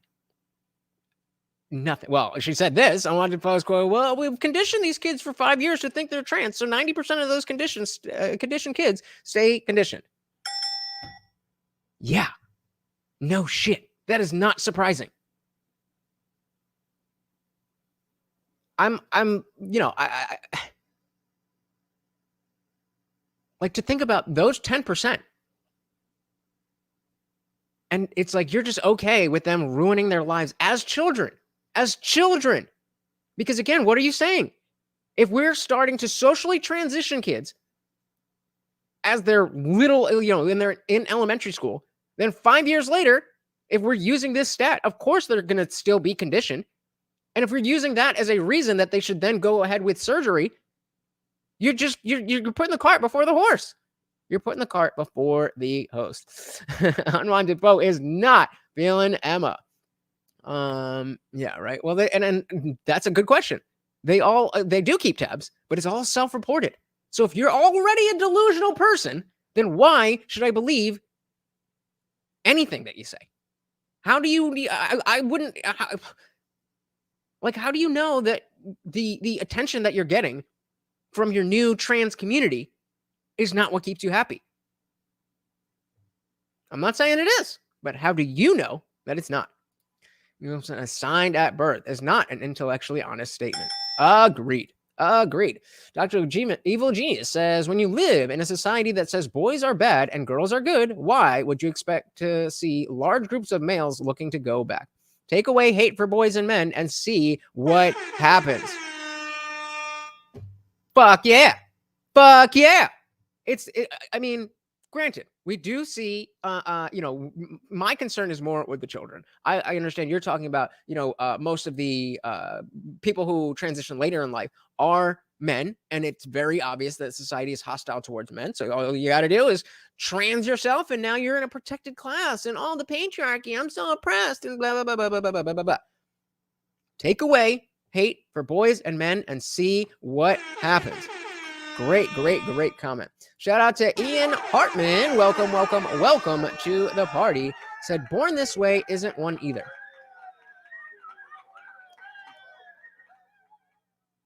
Can you elaborate? I was born this way. When I was born, I had a dick and balls. I think that means I was born that way, no? Super fair. And I would agree, and I would say the same thing. I don't generally cover a lot of sister stuff too. I don't even really like talking to the sisters, which I think is fair for a variety of reasons. But the issue here isn't what you choose to cover. The issue is deriding somebody else as transphobic because they want to cover it. And we can say until we're blue in the face that, oh, well, the data points in one direction, and like clearly all of these people are completely wrong. But then you look across Europe where they have stopped some of these trans treatments. Which again, remember that that David was not willing to accept that these countries have stopped doing it. And now King Lefty Destiny just said it. I know you'd like to get a look, Melty, but you got to pay extra for that. You got to be a true disciple for that. I mean, disciple level is very much appreciated. But if you want that brown log, bro, if you want that brown rail, bro, you got to be a true disciple. And then you look at in the United States, there are some stories that come up that are questionable. And people in the United States, especially parents, will look at these stories and they'll go, okay, well, people on the left say that it's all fake. A whole bunch of people seem to be disagreeing. And the only people that want to have these conversations are people on the right. On the left, you can't even talk about it because people like you will say, oh, well, those people are transphobic. So based. That is exactly right. That is the perfect diagnosis of the situation. And so when we still have an issue, because like Xander is saying, that it's crazy that we should even have to be thinking about this. And when this is the issue, then yeah, you're damn right we're still going to talk about it. You're damn right we're still going to talk about it. So if we're talking about it and you are not willing to talk about it, then it kind of makes sense that we want to be like, so you still don't have an answer? You haven't answered yet? No, it's still just, kids know that whatever they say is like, come on, bro. What are we doing? Oh, the brown log. Costs extra. Destiny calling out the witch. Yeah, I told you. He's going to be the conservative on the panel. I think we've touched on something really important here, which is the difference between a willingness to critically examine a subject and engage with certain people on said subject. So I firmly believe that no topic should be off the table when it comes to debating or arguing or discussing its potential virtues. I think that that's always valid. I don't see this as much today, but there was a period of time during the prominence of the alt-right where you would, if you had any opinion online for any length of time, you would be thrown without your consent into a debate about race science. It's still to an extent true on Twitter these days. Put in one in the chat if you've ever had a discussion on Twitter about race science. Thankfully, it seems less so. Maybe it'll come back in style. I don't know. I think that when it comes to issues like race and criminology, well, I have a background in criminology, you have to get into it, right? On an academic level, you can't ignore it or turn your head from it. Lots of interesting stuff there, valid conclusions to derive. But sometimes, when the folks who want to talk about it are very obviously and persistently acting in bad faith, the question is, to what extent can you engage? Shout out to Trey Williams. Welcome, welcome, welcome to the party. Okay, so I'm seeing a trend so far, but just 2 data points. I'm just saying. Welcome to the party, brother. Wanted Poe said Vaush will give an out, saying it's not worth engaging with the right about it. Just watch. All right, we got a prediction. Let's see if you got it. And that's the critical difference. I see lots of folks on the left who just plain don't want to talk about some subjects, and I think that's lazy. I think that if nothing else, they have to be engaged with in the abstract. And on the other hand, of course, there is a massive right-wing grift circuit of people who have been proven wrong 5,000 times on every conceivable issue. Such as... Oh, you mean when... No, nobody of any legitimacy, unless you guys know what he's talking about. Me neither. Zippy said race science, the things the socialists think of next. Well, I mean, we do have two in the audience right now who have had this discussion, but that's 2 out of 12, and I have not. So, I'm just saying it's not a right-wing thing. That's not what we're talking about. Any film saying, yeah, that's not a thing. Classic leftist tactic. All right, well, does somebody? Oh, I think. All right, so Dr. Evil Genius is going to ask if anybody wants to reply to that. It says race science is usually used in exchanges to attempt to get me angry and pull me out of myself, so they can confirm their bias. Okay, and that's certainly that's not. I guess it's hard to tell what the actual political leanings of the person are, unless you're specifically talking about an issue. But I definitely think that when this makes a lot of sense to me. It's not that it's some conservative that's like, oh, I just have to talk about race science because it's so important that we understand this. It's a troll tool, and that's a very, very, very, very different thing. It's not, I'm not excusing it at all. I'm just saying it's very different than there being a huge swath of people who are just dying to talk about race science. Dr. Genius said where is it? Pop up. Come on, StreamYard. So the attempts always fail. That's right. You stay above the bullshit.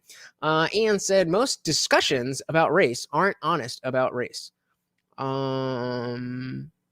I think I agree with that. A lot. Zippy says anyone who uses race science are crazy beyond all logic and reason. I mean, I don't really know what is meant specifically by race science. What is race science? When we say, yeah, exactly. Like what? I don't even know what that means. Like I'm thinking maybe like either eugenics or like the who was it? I forget. Was it I can't remember the name, but the guy who charted IQ with races and all that stuff. Like I guess if that's a thing that people are talking about, but even Trey, who's saying I've experienced it, don't even know if we're talking about the same thing. If race science is what I think it means, then he's basically used to say that some races are naturally dumb or violent. Yeah, and I mean, so what about you, Trey? Have you had people so you and I have had discussions about different races and stuff like that. I would hope you'd think that I'm not baiting with race science or anything like that. But when you put the one to say that you've experienced this, is it more situations like Dr. Evil Genius was talking about, where it's somebody just trying to troll you because it's Twitter, or is it someone who is generally interested in talking about and proving that black people are dumber than and Asians are smarter but whites are still the best because because if it's the trolling, again, I'm not at all saying that it's okay, but it's a very different thing than saying that conservatives in general just want to talk about race science. That's just no. Genetic well, yeah. I was trying to think about like the who was the scientist who was plotting all that stuff. I don't care enough to look it up because who cares? Indian Jesus, the race Scientologist. There you go. There you go. Multiple Media said it's naturally in a vacuum for humans to be dumb and violent. Unfortunately. So let's see. He's talking about these conservatives that everybody listens to that have been proven wrong over and over and over. Massive right-wing grip circuit of people who have been proven wrong 5,000 times on every conceivable issue. Like Ben Shapiro consistently gets... So now we have an example. So we have Ben Shapiro, who is, I mean, I don't know that he's right about every single thing, but he certainly has not been proven wrong time and time again. It may have been brought to your attention that your opinion is different than his, but that is a very different thing than him being wrong. Words matter. Xander said, funny thing is that race is actually a thing that's a spectrum and not gender. True.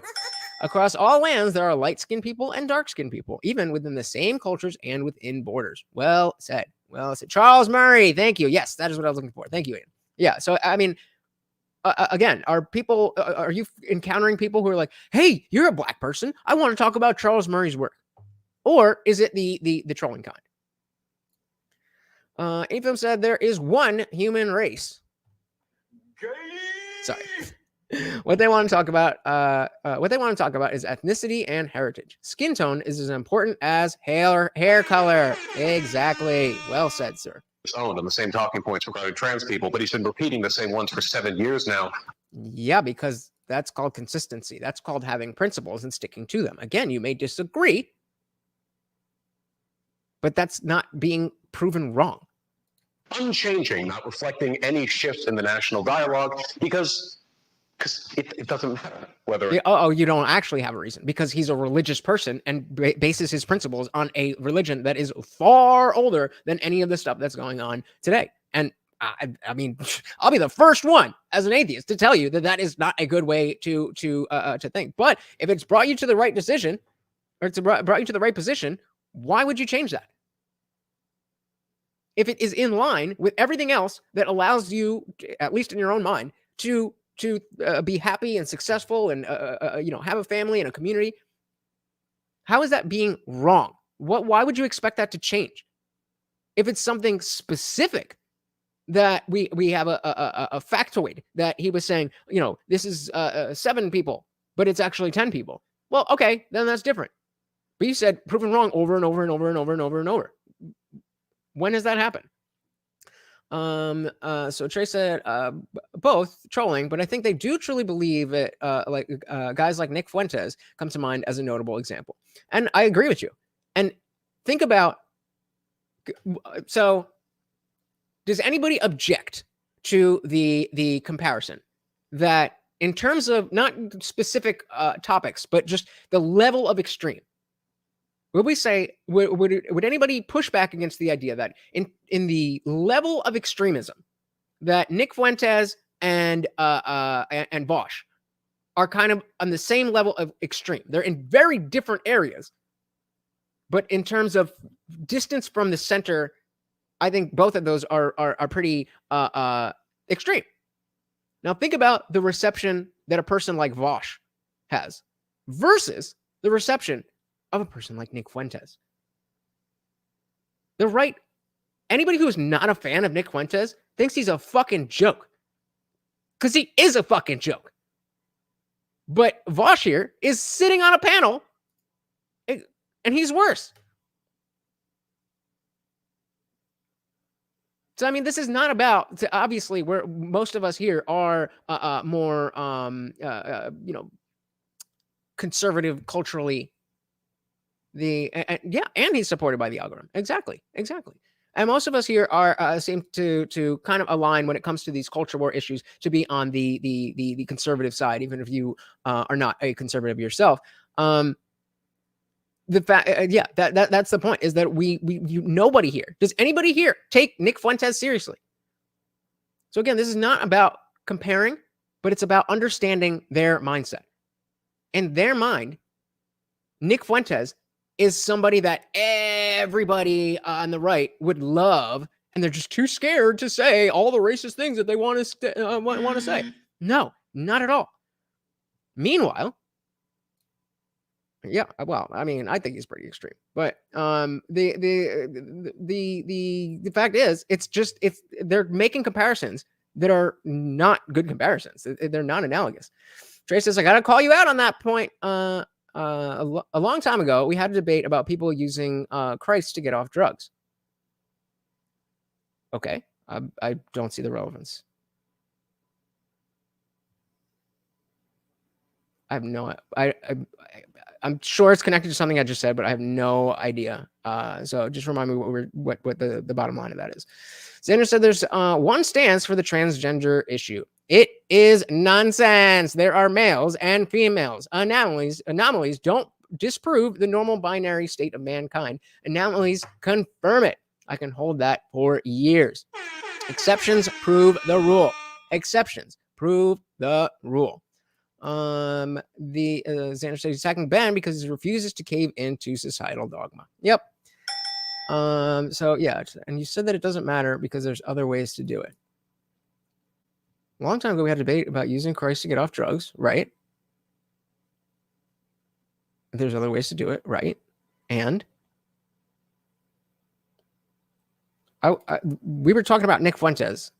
I'm confused as to what I have no idea what you're trying to say. Unwanted Foe said, never even heard of Nick until Just Lonely Things. Shout out to Pearl. Bombed her career when bringing him on her show. Yeah, that was a smart move. We're talking about Ben using religion to get his point and principles. And I'm not. I mean, are you saying that like that I'm not being consistent, saying that it makes sense for Ben to follow his religion?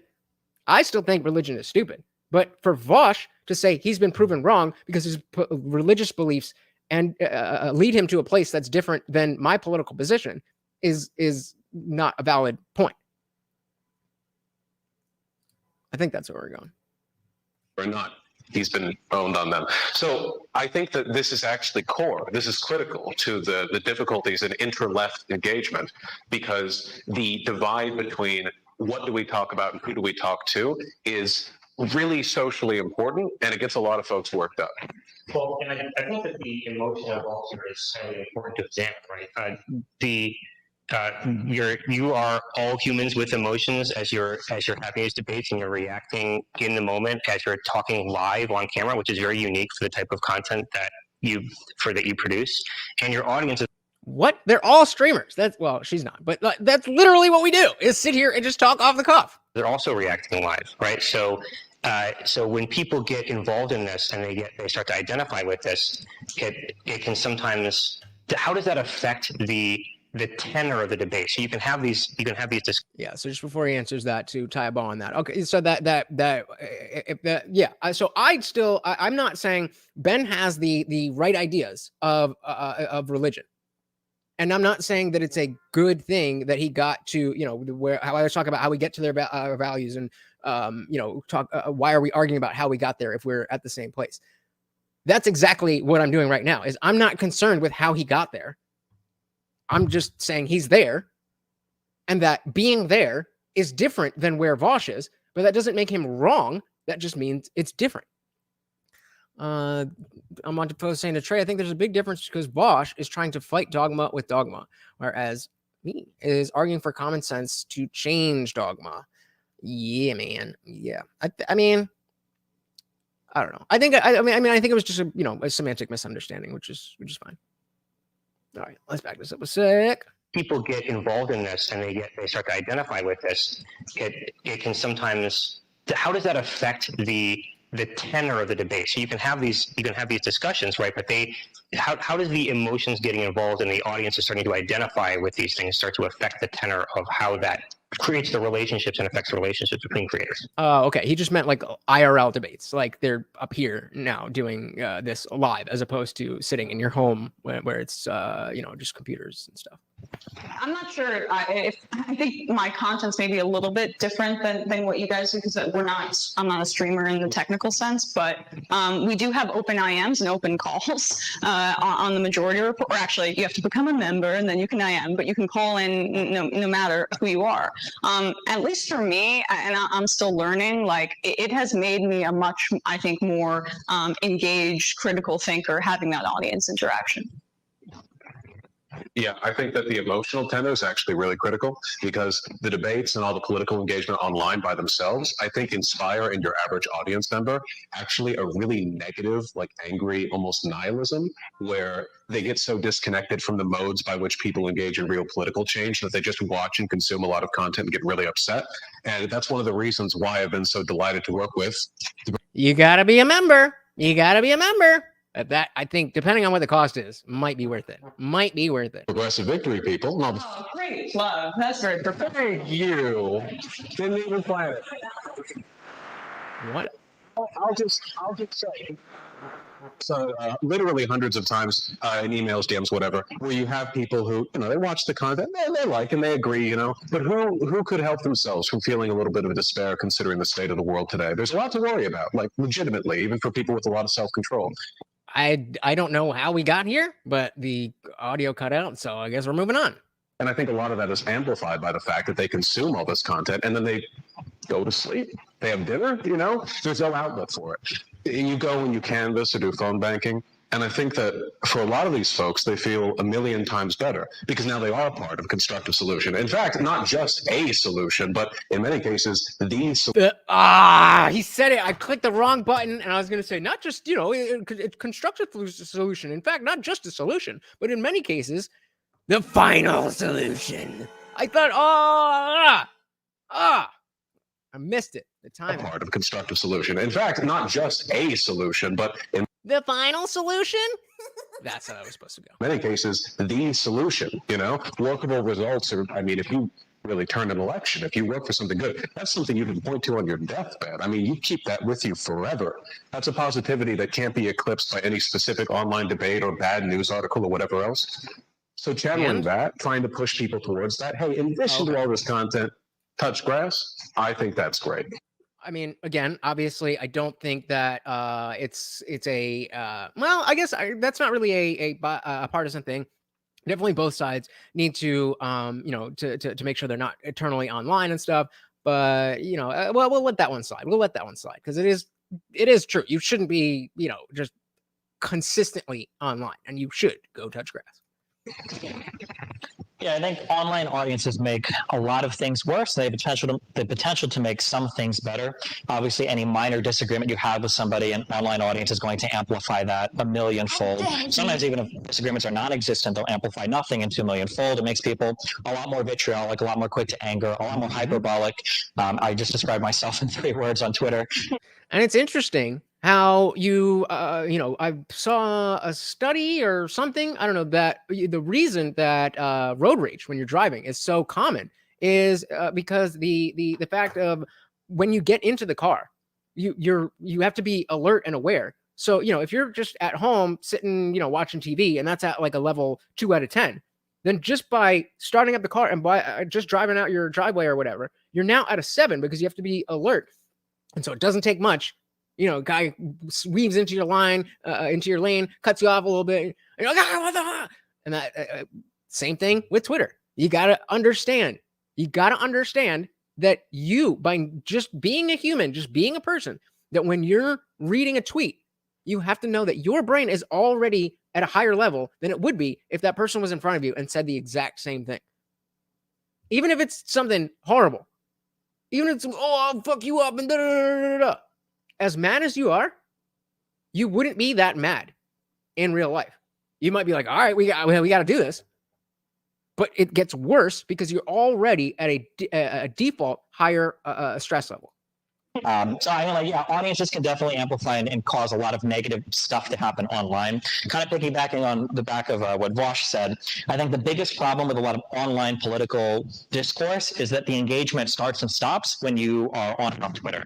That it feels like it's very hard for people to translate a lot of what they do online into some type of real political action. And I think on YouTube and on stream, I think we have probably the most engaged audiences of any media forum that exists today, more than television. Hell yeah. Shout out to you guys for being here. This whole thing is nothing. It's nothing without you guys. So thank you so much. Thank you for the likes and those of you who've been subscribing lately. I can see it. I notice you guys here. I love it. I can't tell you enough. More than talk radio, more than anything, our audiences will watch us for hours and hours every day, or tune into, the Majority Report every single day, and they follow us on Twitter and on other social medias. Well, you guys don't really follow me on social media, but it's right here if you want to follow me. And I think that relationship, if we're going to take all the negatives of like people fighting online and the edutainment and everything else, if we're going to take all of that, we should also do some of the positives, which is mobilizing people to real world political activism.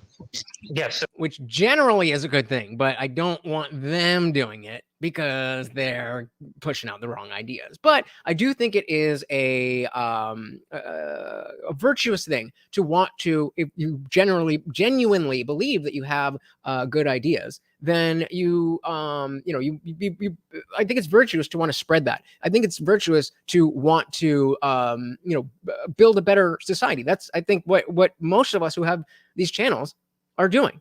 Well, maybe not most, but a lot of us. And so I don't think that's necessarily a bad thing.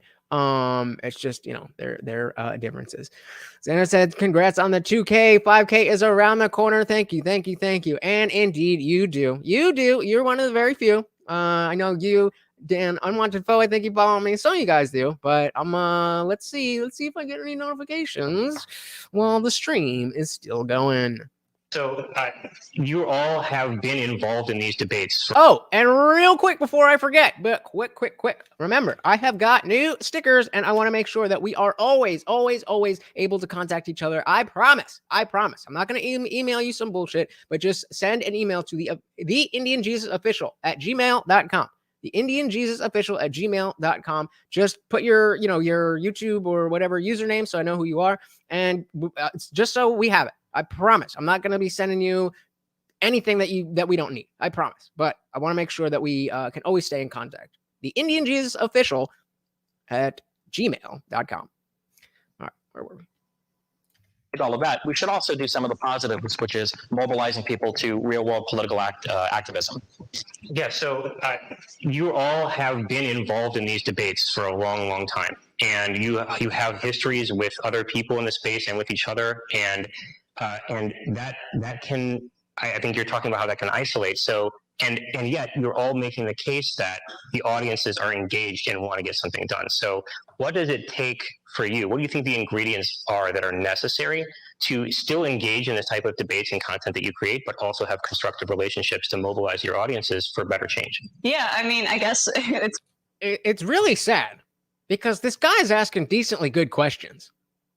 It's just that, the last question didn't apply to 2/3 of the panel. And then the other third of the panel is Emma. That's kind of a question about like our personal psychology a little bit there. So, I mean, my therapist should be watching this, honestly. Yeah, I mean, ha. I guess for me, I've had very few friends in the... That does not surprise me in the least. The political online space. I have a few. Most of my social life is with like my friends from high school and college, and so I'm able to at least have like an emotional outlet outside of anything that has to do with work, right? Where I can stand for what I believe in. I can do the best that I can to advocate for the policies that I believe in, and it doesn't become as personal, hopefully, for me. But I mean, it's an ongoing, thing you battle with, obviously. Oh yeah, for sure. It's difficult all around, especially. I honestly do not care about this question. At your school, and you're running for meeting to yell why there's advice, and I just want to piggyback on Friends while canvassing, that's sweet. I love that for them. that's good advice, and I just want to piggyback on that because it is a good point when you bring up those school boards. Why the right is this is where the left can learn a lesson here. Why the Okay. Emma Vigeland saying the left can learn a lesson from the right. Well, let's see what that lesson is. And before she even says it, I bet you it's a thing that doesn't even happen.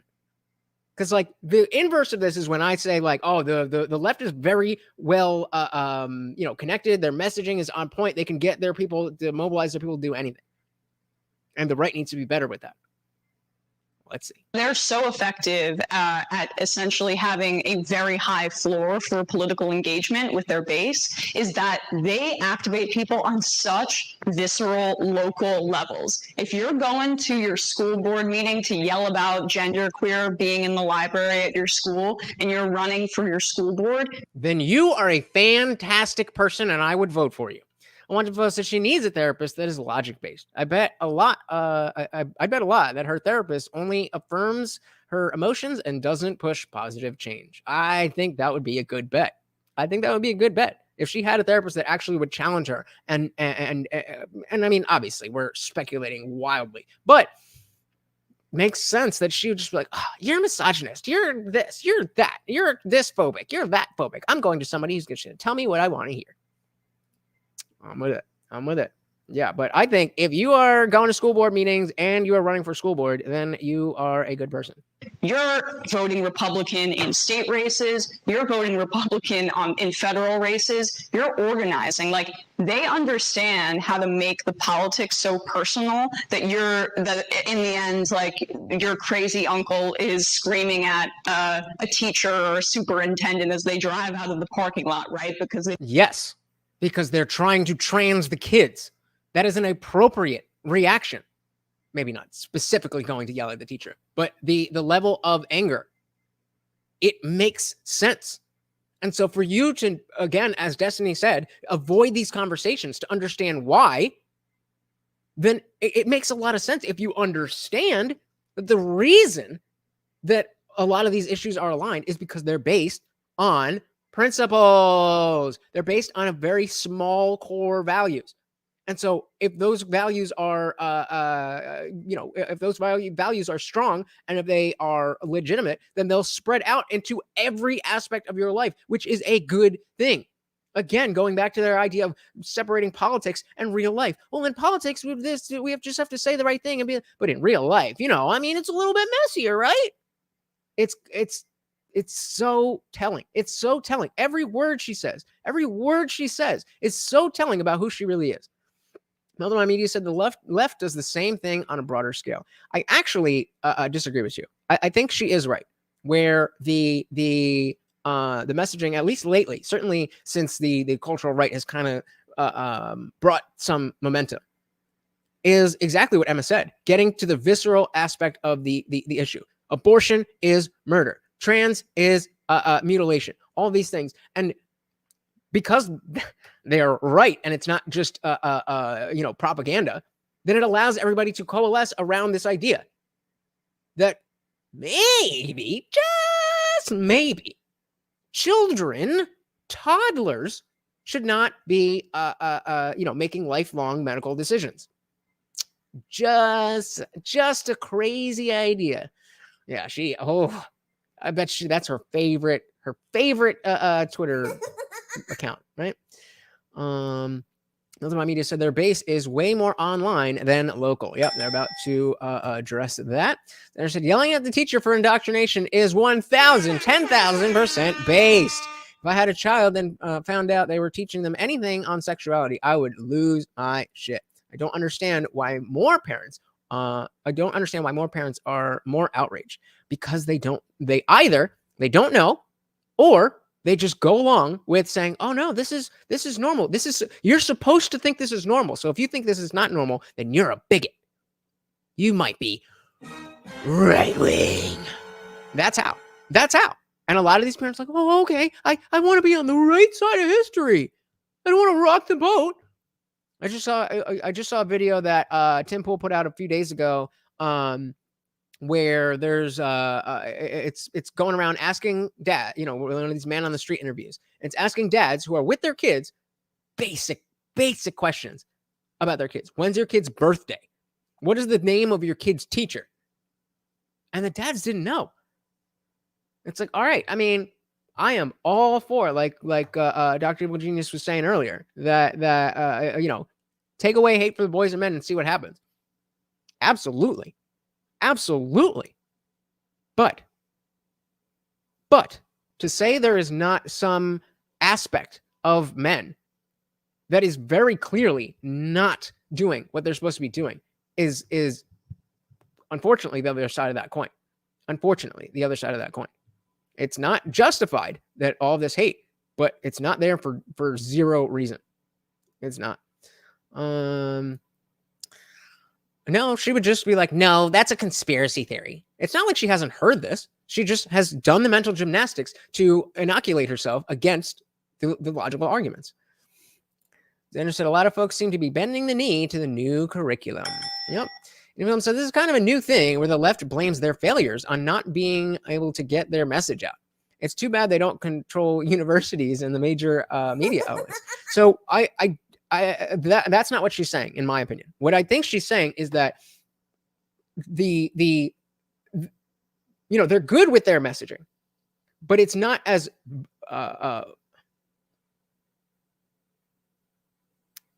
doesn't say it's not as visceral. And because when like if we think about abortion, then on the right it's like, oh, you're murdering babies, and on the left it's like, well, you know, it's just cells and blah, blah, blah, blah, blah. And so using the messaging that it is a baby is a lot more visceral. But the idea of my body, my choice is a lot more people subscribe to that than that abortion is murder. So it's not the effectiveness of the message. It's the style of messaging. Also, I mean to say, but they do with global warming. We're going to die in 15 years. How dare you? So yeah, they do have that. But again, the idea of dying in 15 years is not nearly as visceral as murdering a baby right now. You know what I mean? That's what they're getting at. Hey, shout out to Just Talk About It. Welcome to the party. Always glad to see you. Welcome. Good to see. They become so radicalized by what the rights project is.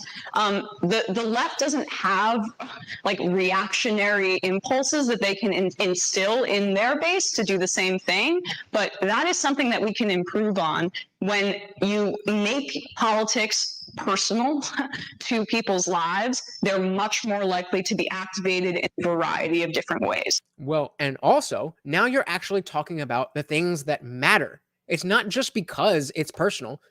It's the fact, like, it's not just like, oh, well, because this is personal, I'm going to care more about it. No, the fact that it is personal is going to have people caring more. So if you're talking about these esoteric ideas about, you know, CRT and years ago this happened and now your whole life needs to change because of these sins and now you have to pay that, we have to fix this. You may have a little bit of a point on some of these things. But because you're so ideologically indoctrinated, you're so dogmatic that whatever information you might have gets brushed off because of your attitude. And Wanted Folks said the left doesn't have reactionary impulses and what? They're insanely reactionary about shit that doesn't even affect them personally. I think that, you know, I don't agree. I don't have the same position as Emma. I'm just saying I understand what she's saying, is that the effect of more right-wing cultural propaganda is that a visceral thing. Whereas on the left, it's more about you're just a bad person. You're a bigot, you're a racist, you're a white supremacist, you're transphobic. It's about, well, if you want to hang out with us, that's the messaging. And the message, they've created the desire to hang out with us so much that it works. But she's absolutely right that when we talk about, you know, I mean, even if we want to talk about dead kids, even if we want to talk about that, when they say, you know, abortion is murder versus you can either have a trans kid or a dead kid. I mean, that's a visceral message.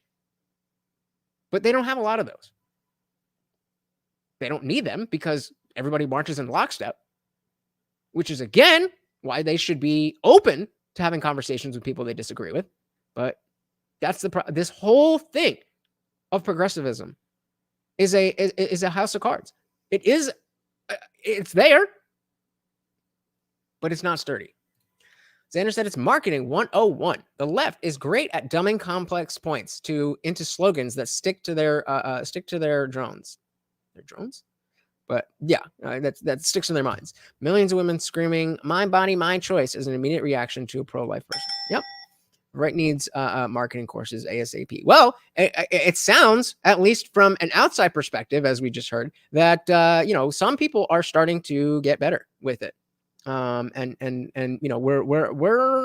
we're starting to make ground on a lot of these issues. So I mean, I agree that we need to continue and we need to be better, but it's happening. It is happening. The pendulum is a swinging. Another one media said, I understand that the hills they say, that the hills they say they would die on are not true as so. I understand punctuation, guys. I understand that the hills they say they would die on are not true.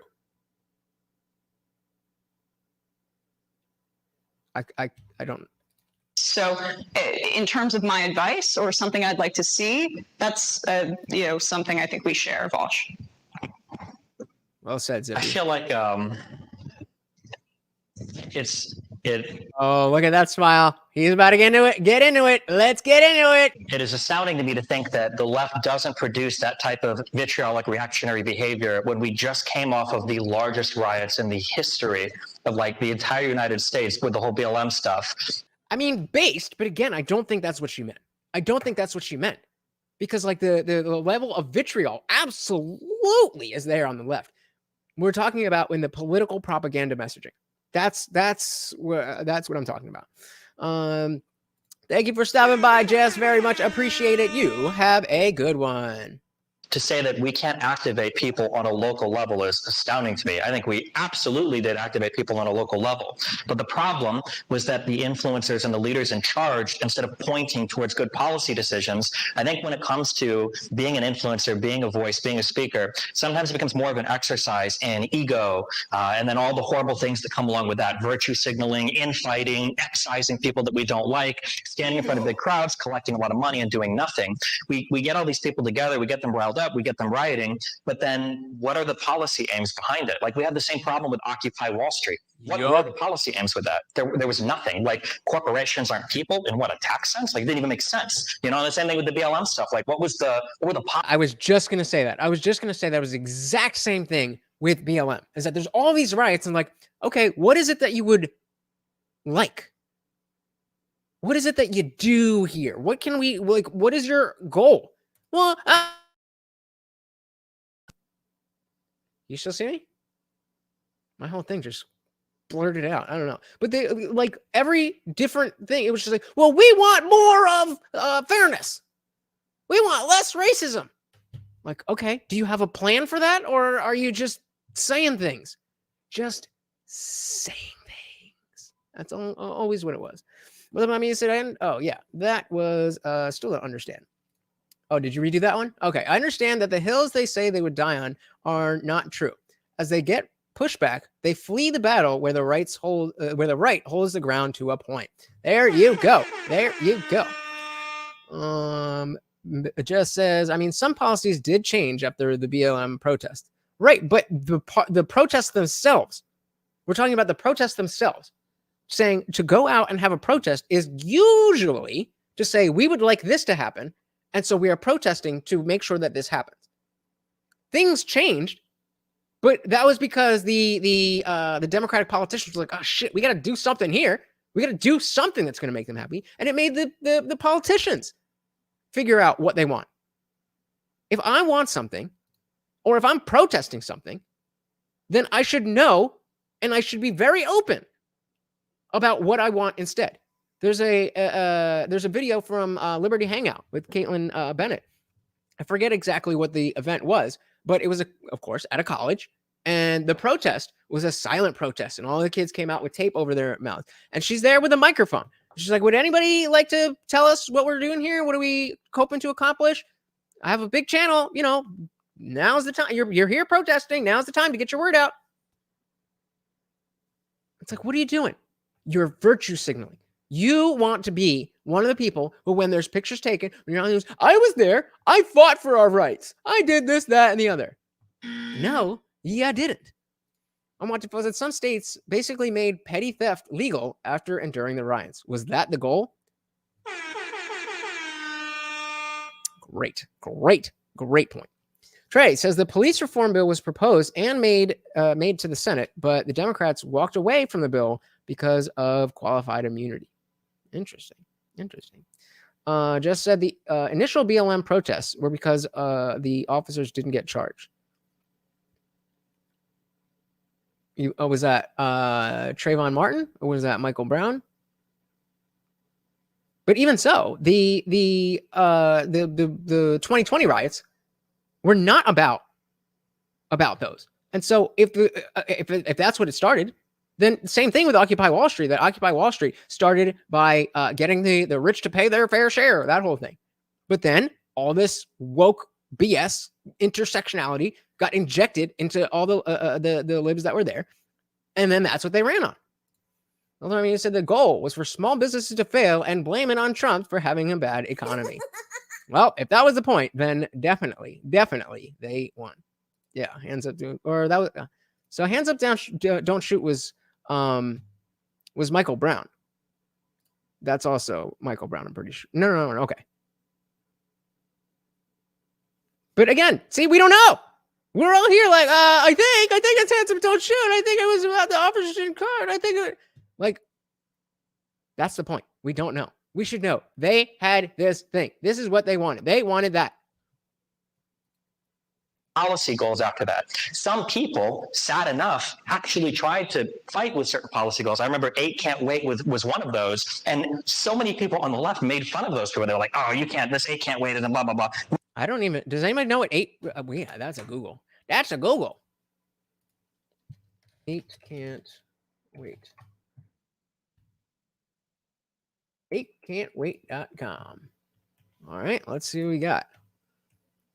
Update since June 2020. Interact with the map for details. Okay. Policy. Okay, so at least they've got policies enacted. Research shows more restrictive use of force policies are associated with fewer police killings. Tell your city. There you go. Tell your city to adopt all 8 of these policies. This is what you want. Tell your city to do this. We have these 8 things. This is what we would like. And so now, again, I didn't hear about this because apparently, according to Destiny, they were all making fun of it. So then it didn't go anywhere. Multiple Media said, hands up, don't shoot. Sometimes shortened to hands up is a slogan and gesture. Yeah, Mike. Yeah, I know, but BLM started with Trayvon Martin, didn't it? I thought so. I don't know. Either way. But of course, his hands were not up. And so, in fact, do shoot because he is trying to grab your gun. All right, where were we? And so many people on the left made fun of those people. They're like, oh, you can't, this 8 Can't Wait and blah, blah, blah. We need to abolish the police. We need to defund the police. And we all know how that worked out. Place where they tried that, it basically failed and everything was reverted like in a year or two. I think that the left can activate people on a local level. I think they've done it. We all just watched them do it for an entire season of rioting. I think the problem is we just don't point at effective policy goals because I think really it relates back to the first question. It feels like sometimes when I look at people on the left that do online politics, it feels like it's an exercise in ego flexing and financial furthering and these types of like clout building activities rather than what are the things that I can do to activate my audience to go to a local election and vote. Exactly what I just said. It's virtue signaling for the ego, for personal gain. It's not about moving our country forward. For some people it is, but they're so far and few and far between that, number one, they have all these crappy ideas, and then they're lost in a crowd of other people who don't care about anything but themselves, so nothing gets done. Nothing gets done. And Trey's talking about the 2020 riots being just a bunch of things. Charlottesville was 2017, bro. Remember, Charlottesville was 2017. Different unarmed people getting pulled by the police to the lot. Oh, so it's saying all together. Yeah, I mean, fair enough. But again, the issue is I'm not saying that well, number one, I'm certainly not saying it was okay to riot, but I'm not saying that there was no reason. I'm not saying that they had no reason. I'm saying they had no message. What is the hateful eight or whatever it was? We have these 8 points that we would like. That is how you protest. Shout out to Black T. Welcome to the party. Said, Destiny is far more reasonable than your average leftist. Absolutely true. How long before he's considered a Nazi by the people he panders to? So, I mean, I don't think he panders to anybody. That's the whole point, is that he is reasonable because he's just saying what he thinks. And he may have, these left-wing ideas and this left-wing axiom. I think it's because of his parents. His parents are terrible. Like, he just had to bail his parents out of crazy debt, and they're like super MAGA. So I think that is a big thing of why he is not ever, like, in his mind, anything right of center is associating with that. So I don't think I don't think that that's necessarily his thing. But it's the fact that he is willing to talk to argue with his audience, to just say things that he knows that they're going to hate. So I wouldn't call it pandering at all, but they definitely already call him a Nazi. Good job, Google. Don't tase me, bro. Don't tase me, bro. Hell yeah, really? Being anti-electoralism is not going to get your people to show up in the polls. Or what are some actionable policies that I can get my people to support, like banning trans books at a library? That's a lot easier to do than saying we need to usher in the new era of anti-capitalism, or we're not going to do anything until we have it's not even 15 an hour now. It's like 20 or 25 an hour that people push for. I feel like we're just so bad at having realistic aims for our policies, and then we're so bad at activating people on an electoral sense, because every single problem that we talk about is like the entire world. Like, if you look at the right, you look at people like Andrew Tate or Jordan Peterson, what do they say? Go to the gym, clean your room, be misogynistic. Okay, these are things that. Well, obviously they don't say be misogynistic. That's a little undercut, because, oh man, these people are effective and have a good message, and I have a different message. So Black T said Jordan Peterson nailed the question on this one. When will the left go too far? None of them can agree. Yup. I mean, it's that simple, right?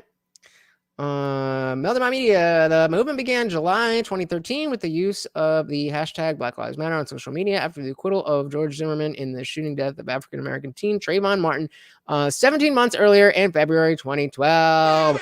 Told you. Oh, wait. I told you. What did I tell you? Didn't I tell you? Because I told Any you. young man can do, okay? Very easy. You can Appreciate it. In every single part of your life. And then what are people on the left saying? Well, we have to fight against white supremacy, capitalism, and whatever other like grand narrative, anti-LGBT. Like, it's always these grand external problems that an individual can take absolutely no control of their life over. I mean, Destiny is spot on with that. And I think that we need to do a better job at aiming people in realistic directions towards good evidence-backed policies. Yeah, I think that There you go. It's an uphill walk towards that. Hey, we got Stephanie in the building. Welcome to the party. Good to see ya. Black T said, oh no, not more minimum wage rising talk. I still want to be able to afford my Big Macs. Yep, that's all over the Discord right now. That is all over the Discord, where Gavin Newsom just signed in $20 an hour. And, when I heard this, not the Gavin Newsom thing, but when I heard what I'm about to tell you, it made it so clear that the minimum wage, this was, I believe, it was on Dave Smith's podcast. I forget if it was him or if it was his guest, but I'm pretty sure it was him, or he might have been parroting somebody else. But anyway, that's where I heard it. That the minimum wage is not a platform for poor people to stand on. It is an obstacle over which they have to get. If you, and they were, he was definitely quoting somebody else. Because if you take it to the, if raising the minimum wage is a good thing, okay, let's raise it to $1,000. What happens if we raise it to $1,000? Well, you have to be worth $1,000 an hour to get a job anywhere. That doesn't sound good. Now, what happens if we get rid of the minimum wage completely? Well, considering the overwhelming majority of the workforce is not on minimum wage, and if they are, they can very quickly get the skills to get a raise or get a better job, then all it's going to do is allow people who are not that not able to do much in society do their part.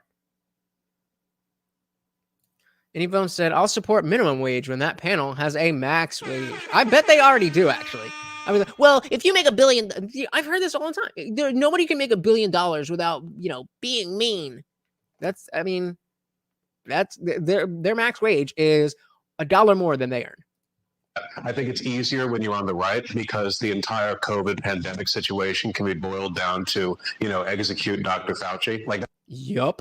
That's legitimately touted as some kind of end goal for a lot of conservative commentators. And I am being facetious with that. Obviously not, what's the word? Inciting violence. Facetious. Arrest him or throw away the key. Whereas that we could do. Any critical analysis of the situation and the actors involved is so complicated that no single individual could probably wrap their head around the whole thing. I mean, I can because I'm Vaush, but you can't understand this. So if it's so complicated that nobody can understand it, then how do you know we're so wrong? Oops. Black T said the minimum wage should be an incentive for you to get out of minimum wage. Exactly. It shouldn't be a living wage. That is never what it was meant to be. Ever. I'm with Melted Mind Media. No minimum wage. No minimum wage. If you are willing to work for $1 an hour and somebody is willing to hire you for $1 an hour, who the fuck is the government to say no? Even said out of all the conservative commentators that have said we should have Fauci ended, name one.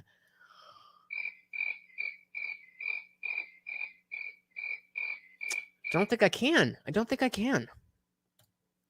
So he says, I'm surprised due to the AIDS thing that the left still protects Fauci. Well, I mean, they still protect Biden and Newsom and Pelosi and all of these people.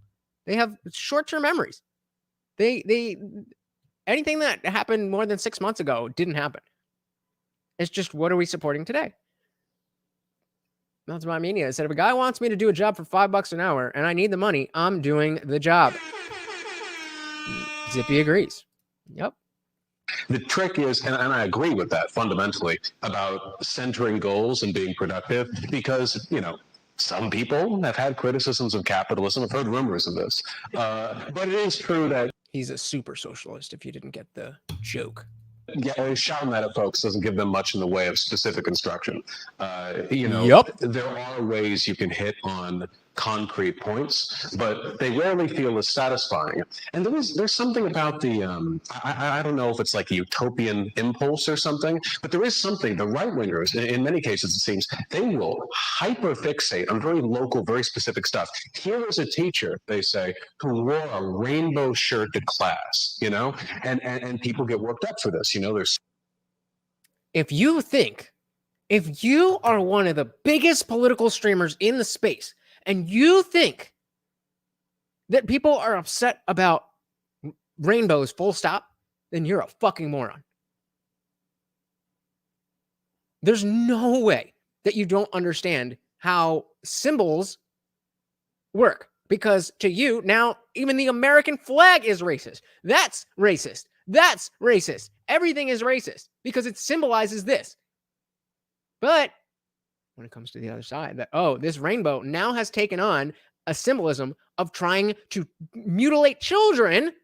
Like, it's, you're getting worked up over a shirt. Like, I don't get it. Commie bastard indeed. Zippy is strange. Says socialism is bringing back kings and nobles to rule over the peasants. That's what they want. That's what they want. Oh, yeah. Straw man all day. All goddamn day. But that's how they make their living. Screaming in the comment section. And this, in many cases, leads to harassment, doxing threats, spam threats, whatever else. This is content for them. But Black Tea, I think this was not meant to be like a debate. I think this was meant to be so the video is titled Infighting and Bridging Divides. I'm guessing that's what the actual panel was called at VidCon. But that's not, you know, what they were doing, thankfully, so that I could be here and do exactly that. It's so specific. And then you go over on the left and it's, you know, here's video essay number 73 on like the history of Spanish anarchism and the actual reason why we can't decommodify housing. And it's good, I'll watch it, but it's not the same kind of content and it doesn't lead to the same kinds of, well, behavior. Well, I agree with you. I think that it's a little inherent to the left, right? But at the same time, I think we can draw a distinction between the left in that way and the Democratic Party. And like, despite Biden's see, I mean, broken clock is right twice a day, right? I always talk about how important it is that we separate the Republican Party from conservative voters, and the same with, what did I just say? Republicans and the Democratic politicians, the liberal voters. It's very, very. We've gotten that accusation before. But this one, I think, yeah, with the exactly. Yep, you got it. You guys got it. And I, obviously understood it was true, but low approval ratings right now. It's not, it's something very unique that we're seeing. It's not tethered to how Democrats are doing in special elections or how they did in the midterms where the Democrats overperformed. It's a very interesting thing because normally if a president had that low approval ratings, the Democrats should have gotten smacked in the 2022 midterms, and they didn't. And why is that? Negative partisanship right now against Republicans is really damn high. People associate them with Trump, they associate them with chaos, and most crucially, they associate them with being the party that took away abortion rights. So when talking about issues that are as personal, who wants to bet that she understood where that sentence was going? Like, whoa, gotta. I mean, it said mail-in voting for Emma. Oh, that's a good one. Zubi says, decommodifying housing, i.e., comrade, work harder. Government may give you a home to work from. That's the world they want.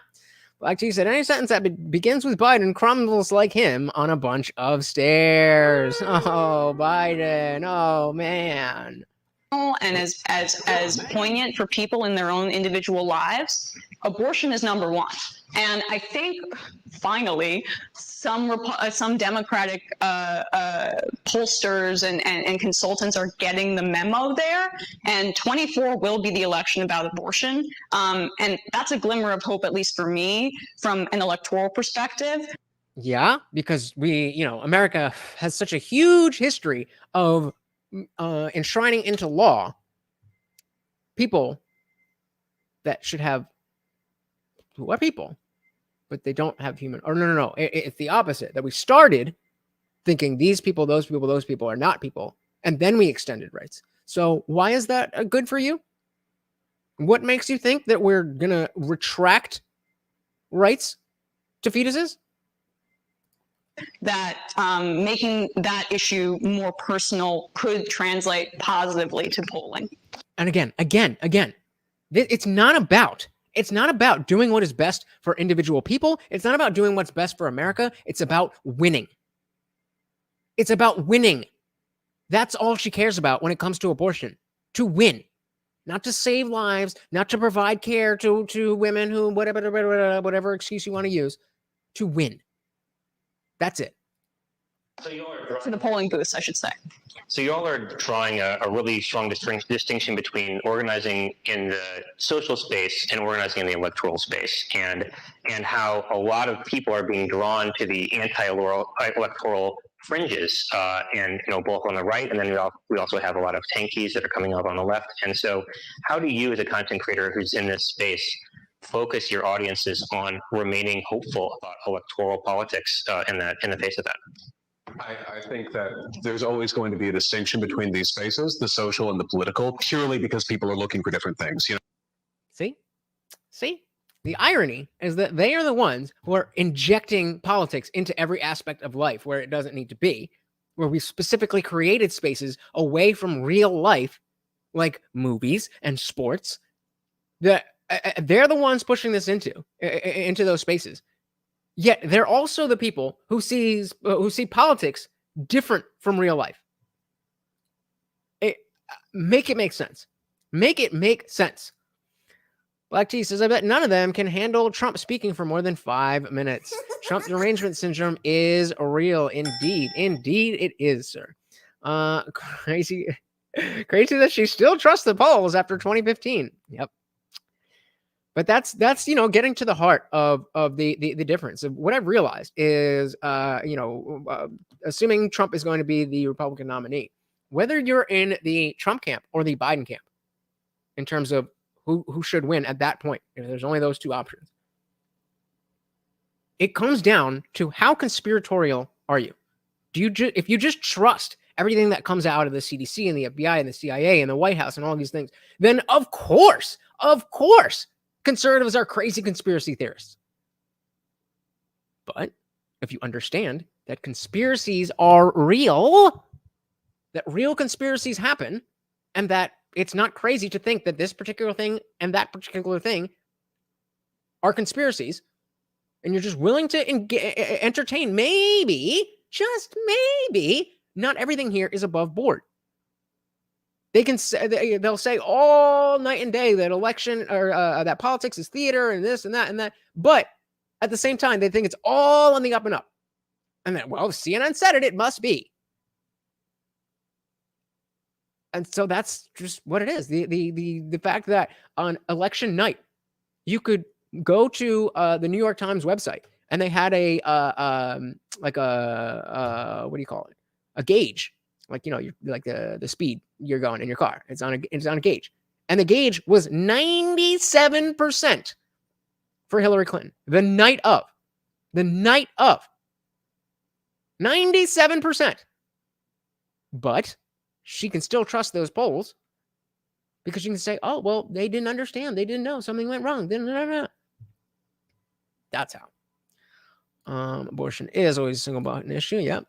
Black T said, if you have an abortion, don't expect others to pay for what you consider a mistake of your own doing. Yep. And that's the video I just put in the Discord server with Seamus and Freedom Tunes, debunking a Vox video from years ago before the overturning of Roe v. Wade. It's very interesting to see how Vox was talking about it when they had the Roe v. Wade protections.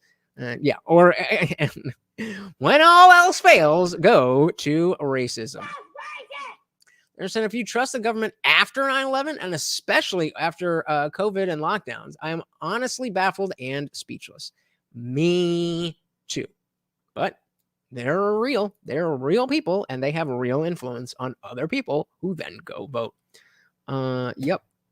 Well, I mean, it was before 9/11, but yep, it was a term coined to specifically be like, nuh-uh. That's all it is. And absolutely, there are conspiracy theories that are stupid, like the fact that the earth is flat. There's conspiracies that we don't have a clear answer, but it makes sense to question them, like whether or not we went to the moon. Makes sense to question. But the idea that conspiracies themselves don't exist, it is a level of naivete that I don't understand how you've made it this far in life. Sammy says, so many things have been politicized that shouldn't have. So this one will be about a lot of things. Talking about the 2024 election, we have our poll running. Emma said 2024 is going to be the abortion election. Do you agree that 2024 is going to be the abortion election? Yes or no? Stephanie's saying so many things have been politicized that shouldn't have been. This one will be about a lot of things. We're literally falling apart. I've seen horrible things happening at middle schools this week. I haven't seen them, but I have heard about them. And it's only getting worse. It's only getting worse. People wake up in the morning and they want to talk to a friend. They don't wake up and I want to canvas. Have some stuff, but rewarding. Go do it.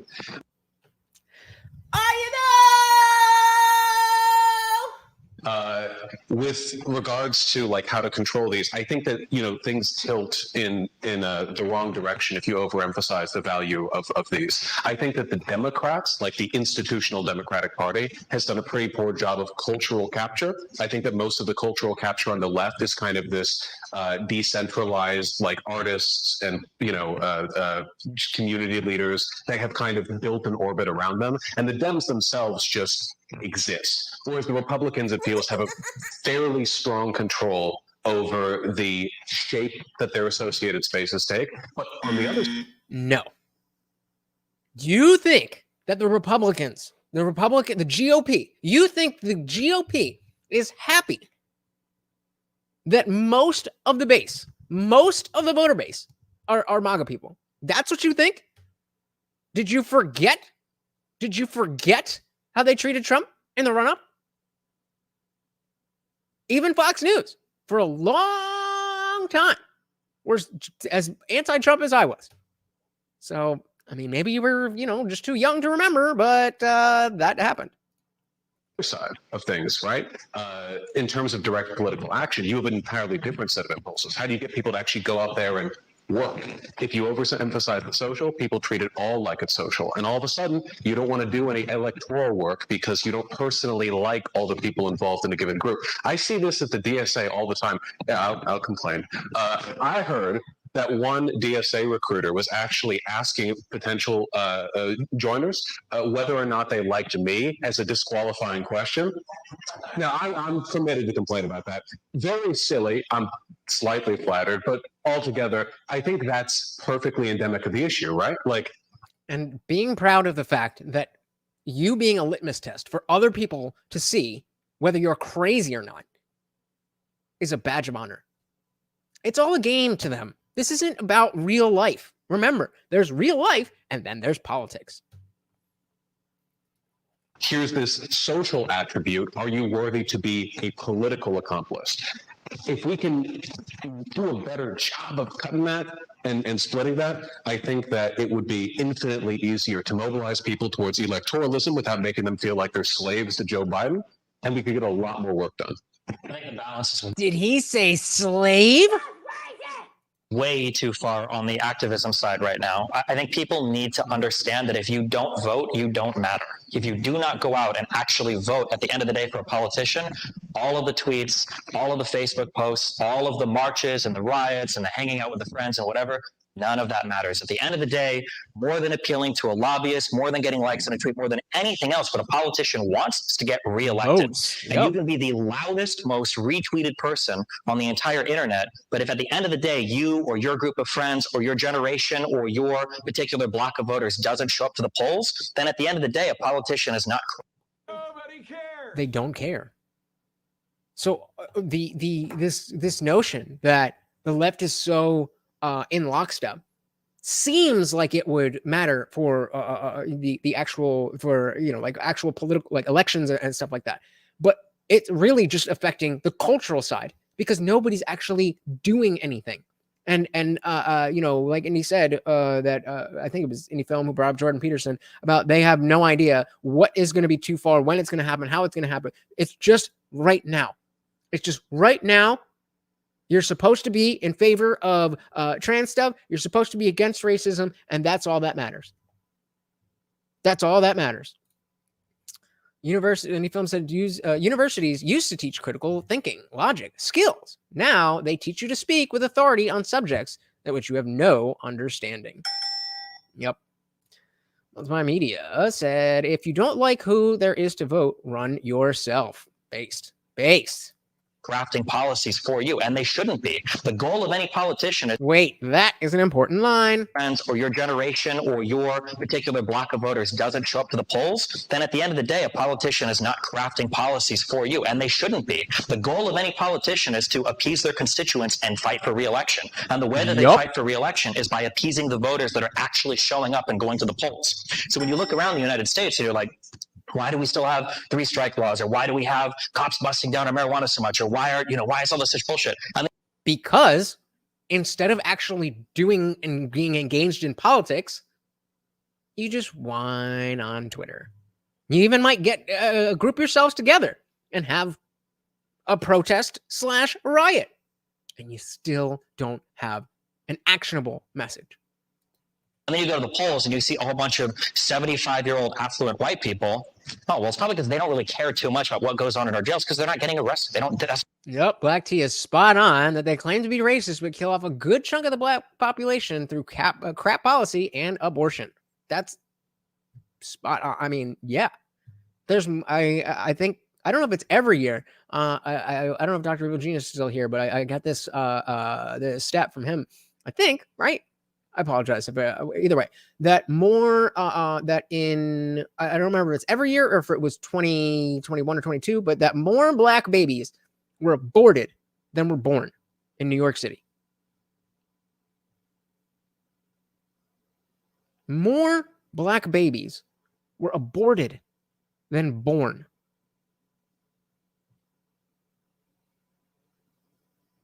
I just got one thing to say. Ultimate Media said the lattice gear gets the grease, but if that gear is not in the machine, you don't need to grease it. Hello. There you go. The lattice gear gets the grease, but if the gear is not in the machine, it doesn't need any grease. Well said, sir. It's just not in their purview. That's not part of their lives. So I agree that both sides are important. It's not enough just to vote. If you want to be politically active, then there is a value to the activism. There is a value to the retweets. There is a value to the YouTube videos. There's a value to everything that we participate in our day-to-day life as like political peoples. But if it's not connected at the end of the day to some sort of voting action, no amount of retweets are ever bringing back Roe v. Wade. Putting Trump in the White House is what got rid of it. Yeah, I'll say that I think it's a little more complicated just because I don't think you can handle more complicated, sweetie. yes, everybody should vote. And no, everybody should not vote. If you don't know what the fuck you're talking about, then maybe the decision of who runs the free world should not be in your hands. Should everyone have the right to vote? Absolutely. But not everybody should vote. I don't know how you could argue with that. and that is important, and vote Democrat because the other side in primary Speak specifics. in primaries vote for the more progressive person, and then when it comes time vote Democrat. But we do That just even saying it like that. What if the Democrat is a horrible fucking person? What if the Democrat is not a horrible person but has very bad ideas? Doesn't matter. We need to win. Melted My Media said, I bet if you ask her if racists should vote, she would say no. I bet you're right. see the limits sometimes of like what politicians will respond to, and a lot of that has to do with interest groups.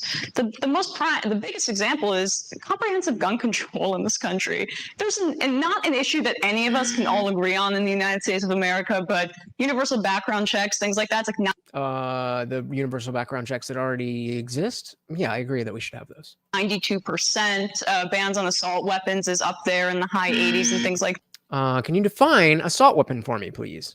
No, didn't think so. that. And the thing is that those people are voting, right? And a lot of them are suburbanite moms, and that's a coveted group that politicians do covet and want to respond to. Oh, it's a coveted group that politicians covet? Oh, okay. I thought it was maybe it was a coveted group that politicians. You're just saying things. Just saying things. The problem in those instances, though, is that there are lobbying groups, there is corruption involved, and so it's not necessarily as, unfortunately in this country, we don't live in a direct democracy in the way that we should. Politicians have other people that they answer to, and that is a part of the broader fight against runaway neoliberal capitalism, because it's important to cut down on the ability for industry to dominate politics in that way. So Black T said, what precedent does do the leftists even have? Stalin failed, Mao failed, Sweden is illegal heaven. Can they not see that just like the Soviet politicians, they are using race when it suits them? again, this is where we get into that the separation of semantic obfuscation, and I have to come up with a word for the effects of that.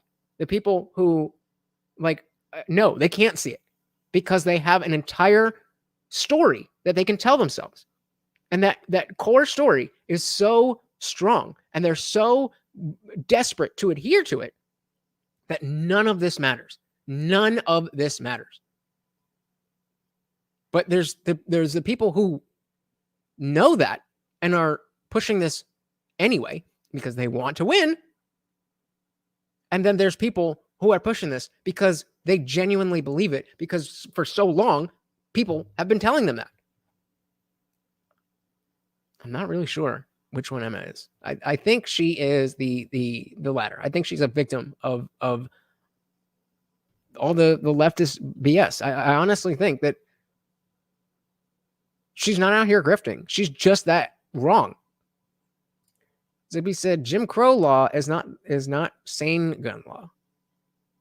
Fair enough. Melted My Media said, did you hear Destiny saying he should not be debating Democrat politicians because he agrees with them most, even if they have bad ideas? What are you on, bro? Zippy said 2A is fundamental civil right. You are out of jail and parole, and you have your 2A rights. Well, you should. You should. And Film said, holy crap, she said something correctly. We don't live in a direct democracy. If only that's what she meant. If only that's what she meant. Black T said, if we lived in a direct democracy as she wants, nobody would vote for her transformer racial ideas, and we'd get fixed roads and bridges. I mean, it can't be worse than what they're pushing for. Xander said, reality warping via semantic manipulation is scary when the masses are screaming 2 + 2 = 5. Bingo. That's what we're talking about. So there's the people who are pushing this idea that no, actually 2 + 2 can equal 5. You just don't know because you're racist. And then, 2 + 2 can equal 5. I just didn't know because I'm racist. I think Emma is the second person. Not an excuse, just an observation. So our democracy is just even a fraction more representative. I think that when people talk about the special interest groups and the lobbying, I think that there are edge issues where they can have a big impact on. But when we talk about issues like gun control, I see this happen all the time when people talk about. Let's go. Destiny is a gun guy. He just hung up a shotgun behind him. I don't know what it is, but oof. Let's see. People will say things like, there's 92% for this particular thing. There's never 92% for support for anything in this country. That is absolutely not true. I think what happens is people will poll on a very broad issue like universal background checks. But then when you actually get into the weeds of what does that mean? Well, if you've ever had an antidepressant, are you forbidden from ever buying a gun? If you've ever had a certain type of criminal charge, or the red flag laws, or any of these other types of ways that you could potentially prohibit somebody from having a gun, you see support for those particular policies absolutely fall off a cliff. The exact same thing happened when we talked so much several years ago about universal health care. Where you polled people and you asked them, would you support the United States government providing every citizen with some form of free health care? I think that polled, I want to say north of 80%. But when you actually say, okay, well, then if you want that, then we have to do this, and this. And like, oh, no, I don't want that. People like the ideas of living in a utopia. But that is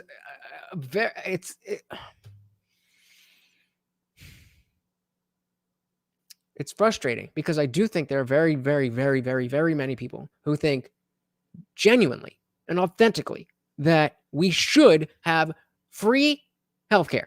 And I use the word free and not universal purposely. We should have free healthcare, that it should just be free. And they don't understand that, number one, nothing is free. And number two, to get that universal healthcare, it would require some sort of change that they wouldn't like, any way that you do it. Now, I'm personally in favor of some sort of very basic universal healthcare for citizens. But that is only because we already basically have that de facto, and it applies to non-citizens. Like, if you go to the emergency room, they can't just like turn you away. And if you can't pay, like, then you just don't pay. They make up all the rest of the money on us and the insurance companies. Black T said direct democracy is a good idea, but easy to rig and mislead people. Lawmakers make a law confusing on purpose to make people vote for the opposite of their desire. Yep. And I mean, I don't, direct democracy is a good idea for small groups, because once you get above even 5, 7, 10, once you get into double digits, now you're just talking about mob rule. So if you have 15 people and 7 people say, we never want this ever, and 8 people say, we want this every single day, now almost half of the people who didn't want anything have to deal with it every single day. Black T said, who's the guy on the right in blue? He's a bit shy. Maybe Destiny's boyfriend. No, what was his name? He goes by Progressive Victory. He's just the moderator. So he's not really, yeah, there you go. You got it. Yep. Somebody's got to run this shit show. But when you replace that same question with, would you support the United States government replacing all private healthcare with their own? The support for that dropped to around 25%. Damn, 25%? I would have thought like at least 40, but makes a lot of sense. And I think that sometimes we because we don't get very granular with our questions, we kind of delude ourselves into this world where we think there's broad American consensus around these certain political opinions, and it's not happening. Why? And then we look and we blame the lobbyists or the special interest groups. But the reality is or the racists. It's very rare that we have broad consensus around anything today because we're so divided. I think that we look at Congress and we look at how ineffective they are, and we look at all the divides in this country and we say like, well, we want to blame capitalism, we want to blame neoliberalism, we want to blame Elon Musk or Jordan Peterson, but the reality is we are just historically incredibly divided right now, and I think that our government is accurately representing those divisions in our communities. I think that there's some nuance to this. Consistently, we see that people tend to be a little bit more leftward when it comes to referendums than the politicians they actually vote for. Yeah, well, I mean, obviously, they're not going to blame themselves. They have the ability to say, okay, we need to do more of this and less of this. But anything deeper, of course not. Of course not. Whereas we can say things like, if you're in QAnon, you definitely should not be, and you are stupid. If if you're spending all your time talking about the 2020 election, then I don't really want to hear that. I don't care. Not that I don't care that I don't care at all, but it's not a meaningful thing that's going to change anything. But never will they be able to look at themselves and take accountability for the aspect that they have created. I wonder if would you like the government to run? No. Whatever it is, no. I'm with you. Black T said, without direct democracy, you have to deal with some things you completely disagree with for 4 years. Well, I just explained to you how that would be the case with direct democracy.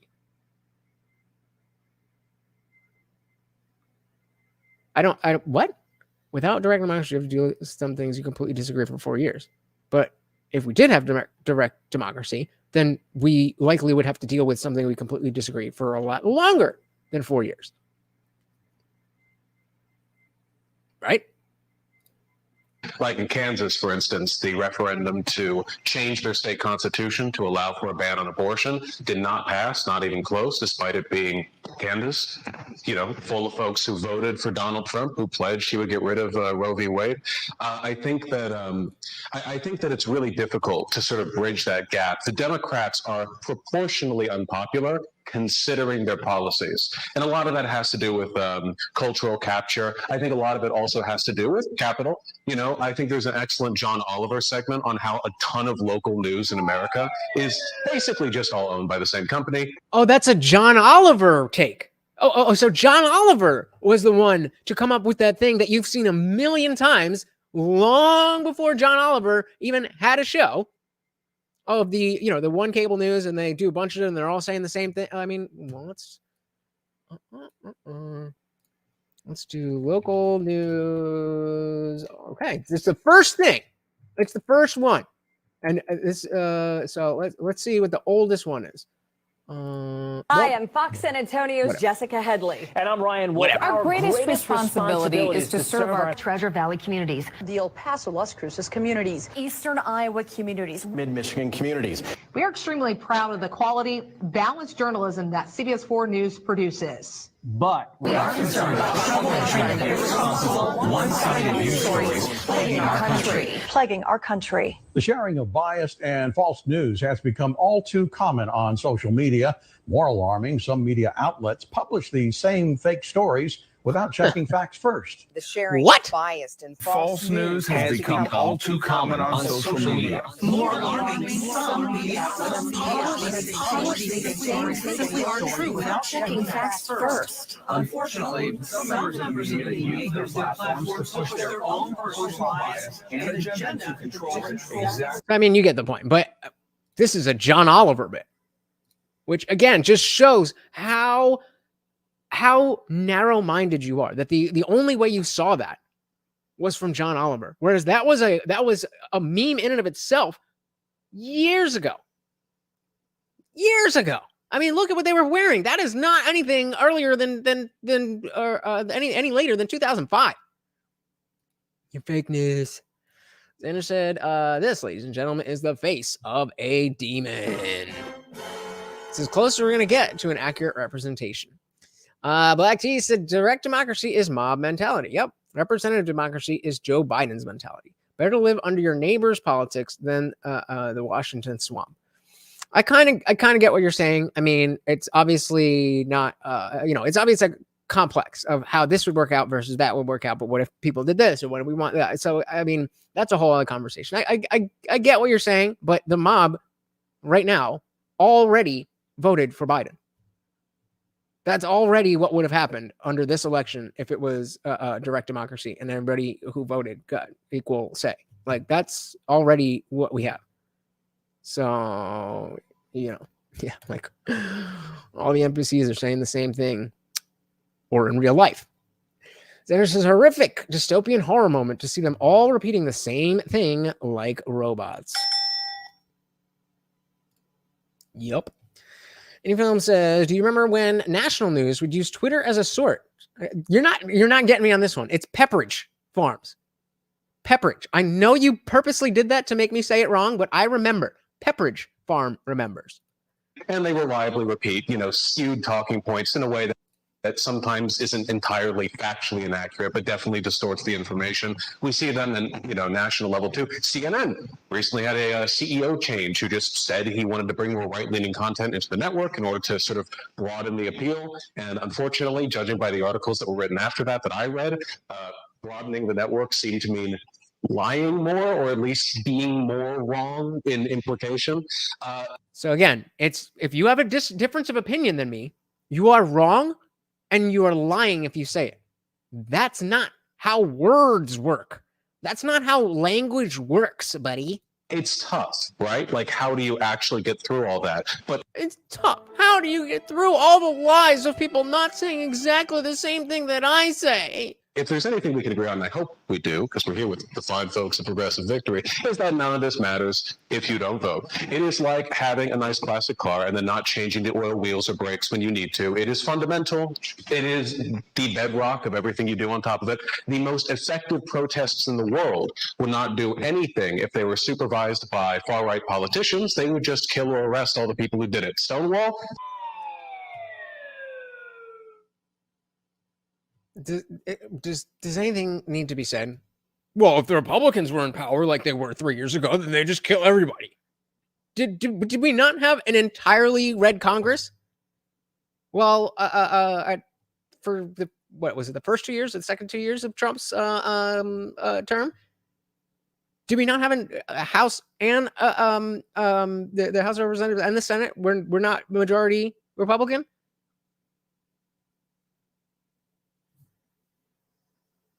What you talking about, bro? What you talking about, bro? Yeah, Stephanie, seeing that the news thing. That's wild, right? They have a script. They have a script, and they just change it for the locality. kill or arrest. Black Lives Matter, kill or arrest. Civil rights movement, kill or arrest. You need to have the right people in office, even for radical change to take effect, unless you're speaking to some kind of genuine revolutionary sentiment, which, you know, good luck, I guess. It doesn't really seem to be the environment we live in right now. Doesn't seem to be a realistic venue for change at this time. I really think we should focus on the avenues we have before us. Yeah, just Yep, but that doesn't count because they were not falsely imprisoned because they're insurrectionists. Okay, you conspiracy theorist. add something really quickly to that. One, I said this yesterday in our conversation, I believe at this point with Ro Khanna, when you're voting for Joe Biden, you're not voting for, you know, like who you want to marry. This isn't The Bachelor. You're not voting. It's not a talent contest. Which is exactly why it's okay to vote for Trump. Well, I know. It's not a personality contest. You're voting for the coalition he's going to bring into office, like Lena Khan, for example, one of the best FTC chairs that we've had in a really long time. Based on what? I'm willing to listen. Maybe she is the best FTC chair we've had in a long time. Based on what? Oh, again, you're just saying things. Got it.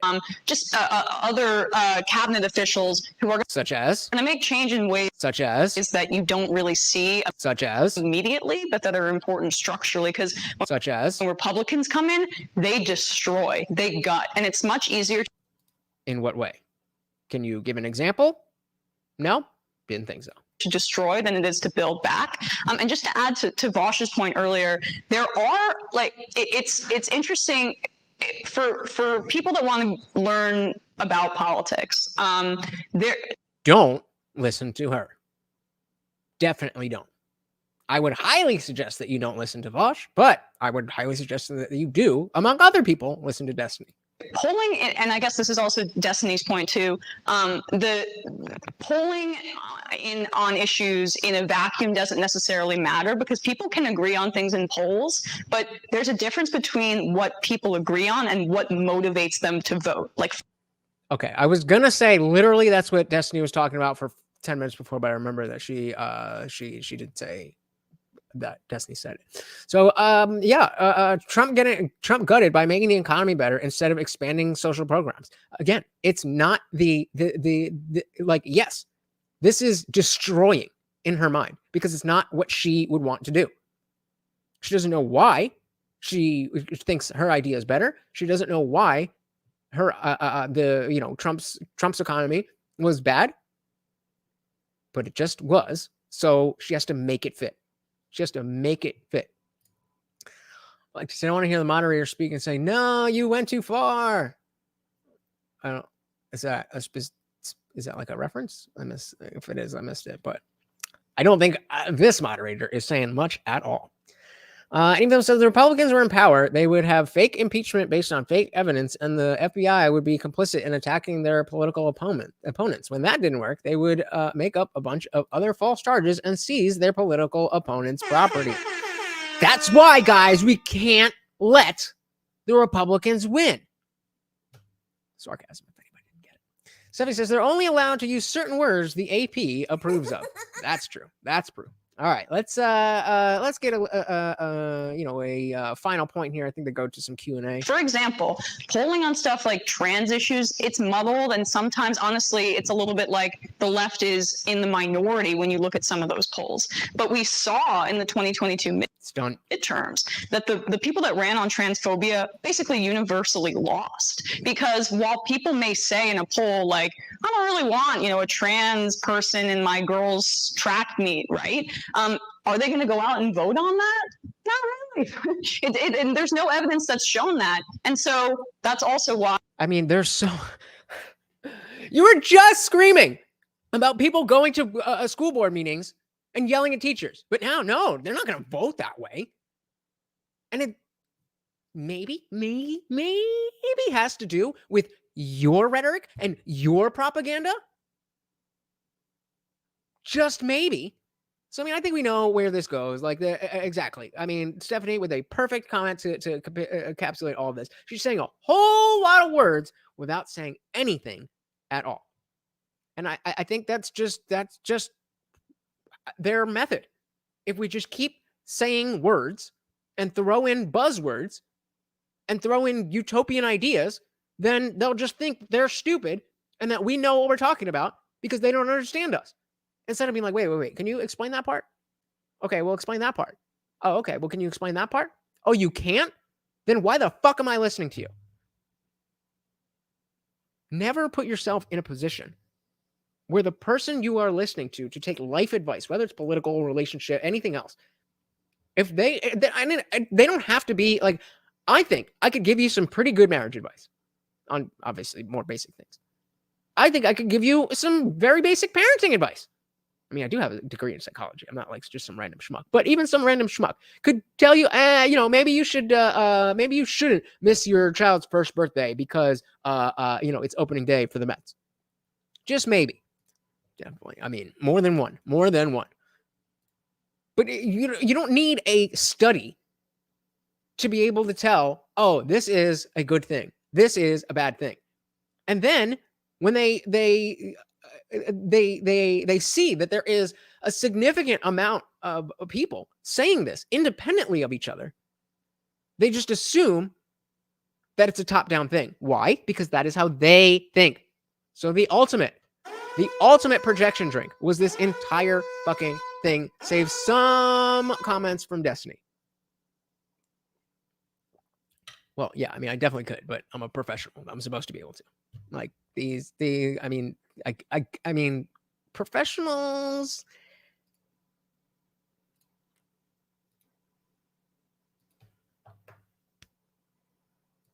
I don't think so. I don't think we can win it. Just cooking without ingredients. I mean, it's just there's really, again, there's not that much more to say about it. We saw it with our own eyes.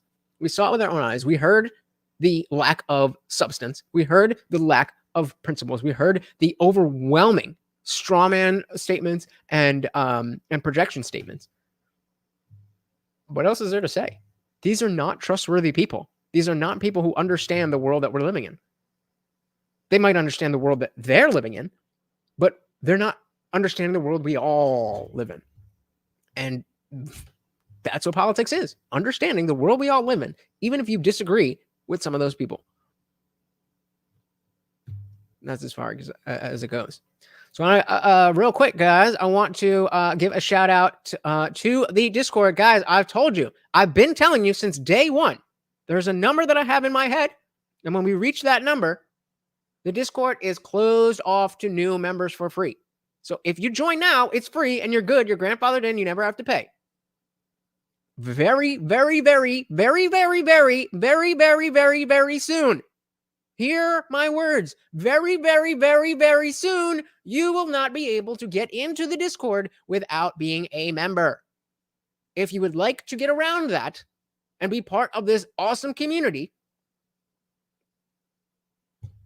and it's free right now. You can just click it and you never have to pay again. Or you can wait until and you have to pay however many dollars a month.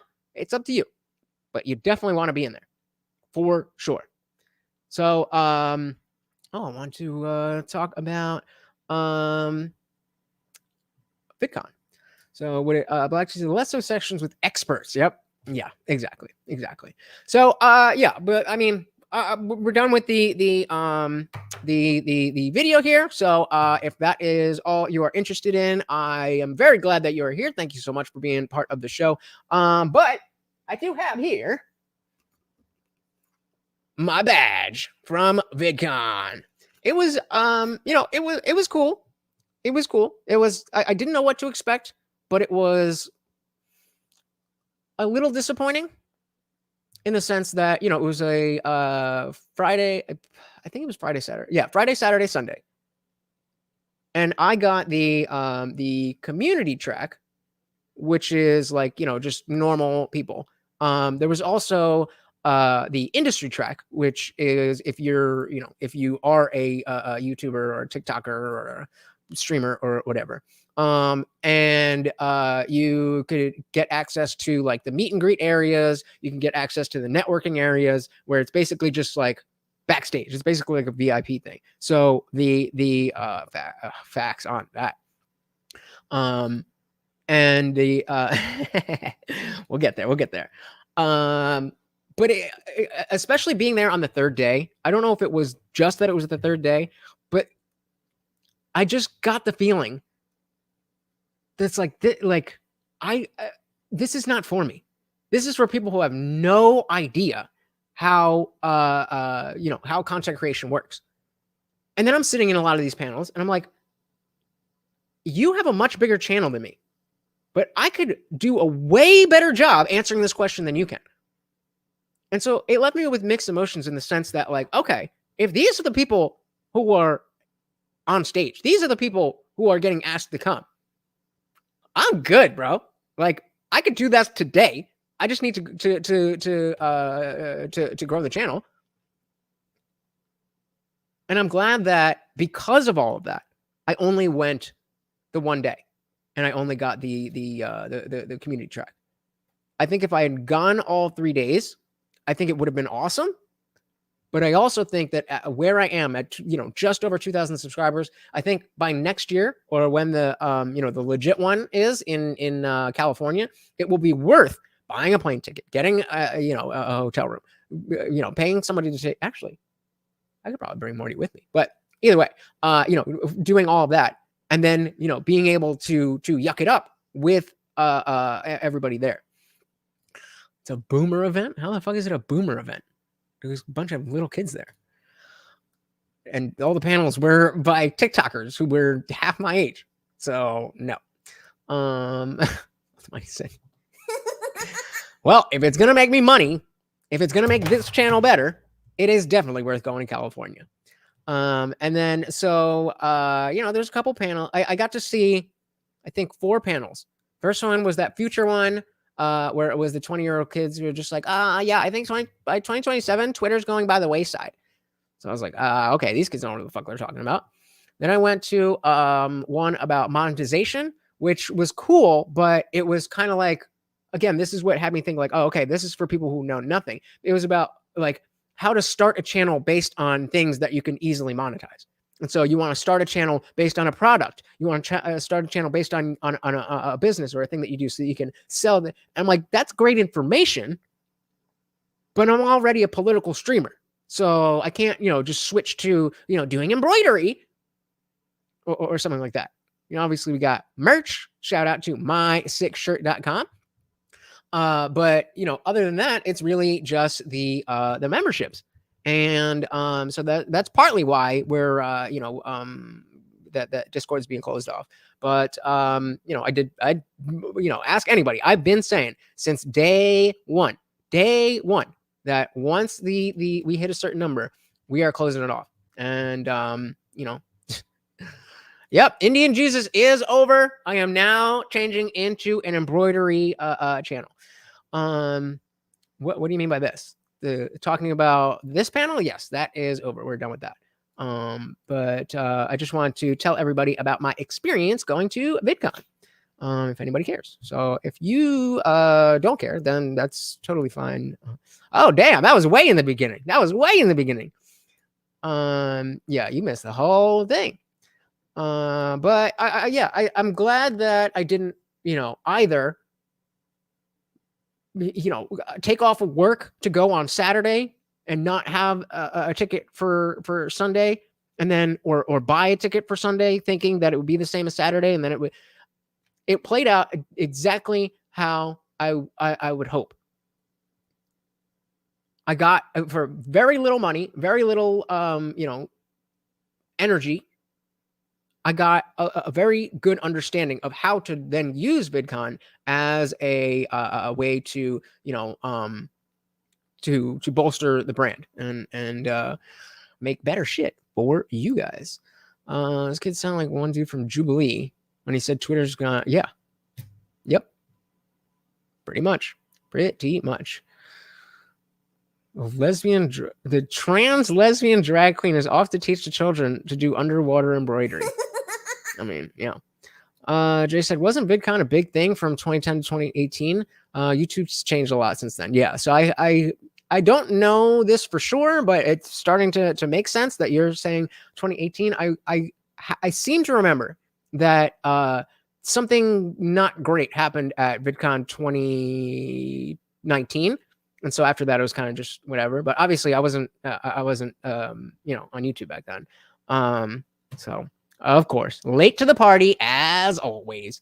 But that doesn't mean that there's not still a lot of companies and people who know other people. I mean, this is all about who you know, especially being I have. Is that supposed to be Antifa? I don't know what Anita is. I don't know. I don't remember. I just remember that there was a thing. And that's that's really the plan, is just to make sure that I am remembering that as much fun as I do have with you guys, that this is a business, this is my job, and gotta do what you gotta do. You gotta do what you gotta do. You gotta humble yourself sometimes and go ask for help from people who maybe you don't have a lot to offer. And all I can do at this point is remember that those people are, whoever is going to do whatever for me, I'll keep that in my mind and pay it forward for the next, the next generation of people coming up. And, I already tried as much as I can to help you guys if they're, doing video stuff and bringing multimedia up all the time and stuff like that. I want us all to, to succeed, but I haven't succeeded yet, so I don't know how to do it exactly. And yeah, so that's the game plan, is that I think the ticket was like $80 and it was me and my dad, so it was like under $200. He drove out there. So I had the future panel, then I had the monetization panel. Then I was split between two panels where there was just kind of like a podcast style with Amanda of Swell Entertainment and someone else that I didn't know, and then a different panel about like people who are unique, like how do you be unique? But they were all TikTokers, and again, it's like, well, you just do whatever, and whatever works, you just go with it. It's like, okay, what about like for real, for people who talk about real stuff? Camcast said, please come on the Camcast one day. Absolutely. Just let me know when, and I will definitely come on. Absolutely. That's what I want. I want us all to have a community, and that when we build, then there's more to it, and that there's maybe we have a YouTube network where there's 5, 10, however many channels. We all have different channels. We all go on each other's. We build. A rising tide lifts all boats. So that's was it a high calorie? Yeah, again, I don't remember. It very well may have been, but I do not remember. But yeah, so make sure do not get mad at me. I think all you guys here that are in the chat, at least. Black Tea, Stephanie, I don't know if you joined. Anybody else? I think most of you guys are Discord members. But moving forward, if you're already in the Discord when I lock it off, then you're good. You're not gonna have to pay anything ever. But if you're trying to join after, it is what it is. All right, it is what it is. Nothing's already mad. What else is new? Thank you so much for hanging out, guys. This was an interesting one. It's important to again keep the landscape at the forefront, and listening to 3 lefties talk about lefty stuff. It matters. It gives us a better understanding of all of this. So I hope you guys enjoyed it. I really enjoyed hanging out with you guys, and a big shout out to Unwanted Foe for the $2 super chat. Of course, a big shout out for our co-sponsors. We got Xander Crew with the $5 super chat, and my boy Melted Mind Media with 4 months of being a disciple. Thank you guys. Very much appreciate it. I'm headed over to the after party. I suggest you come and join. Until then, I am out of here. Peace.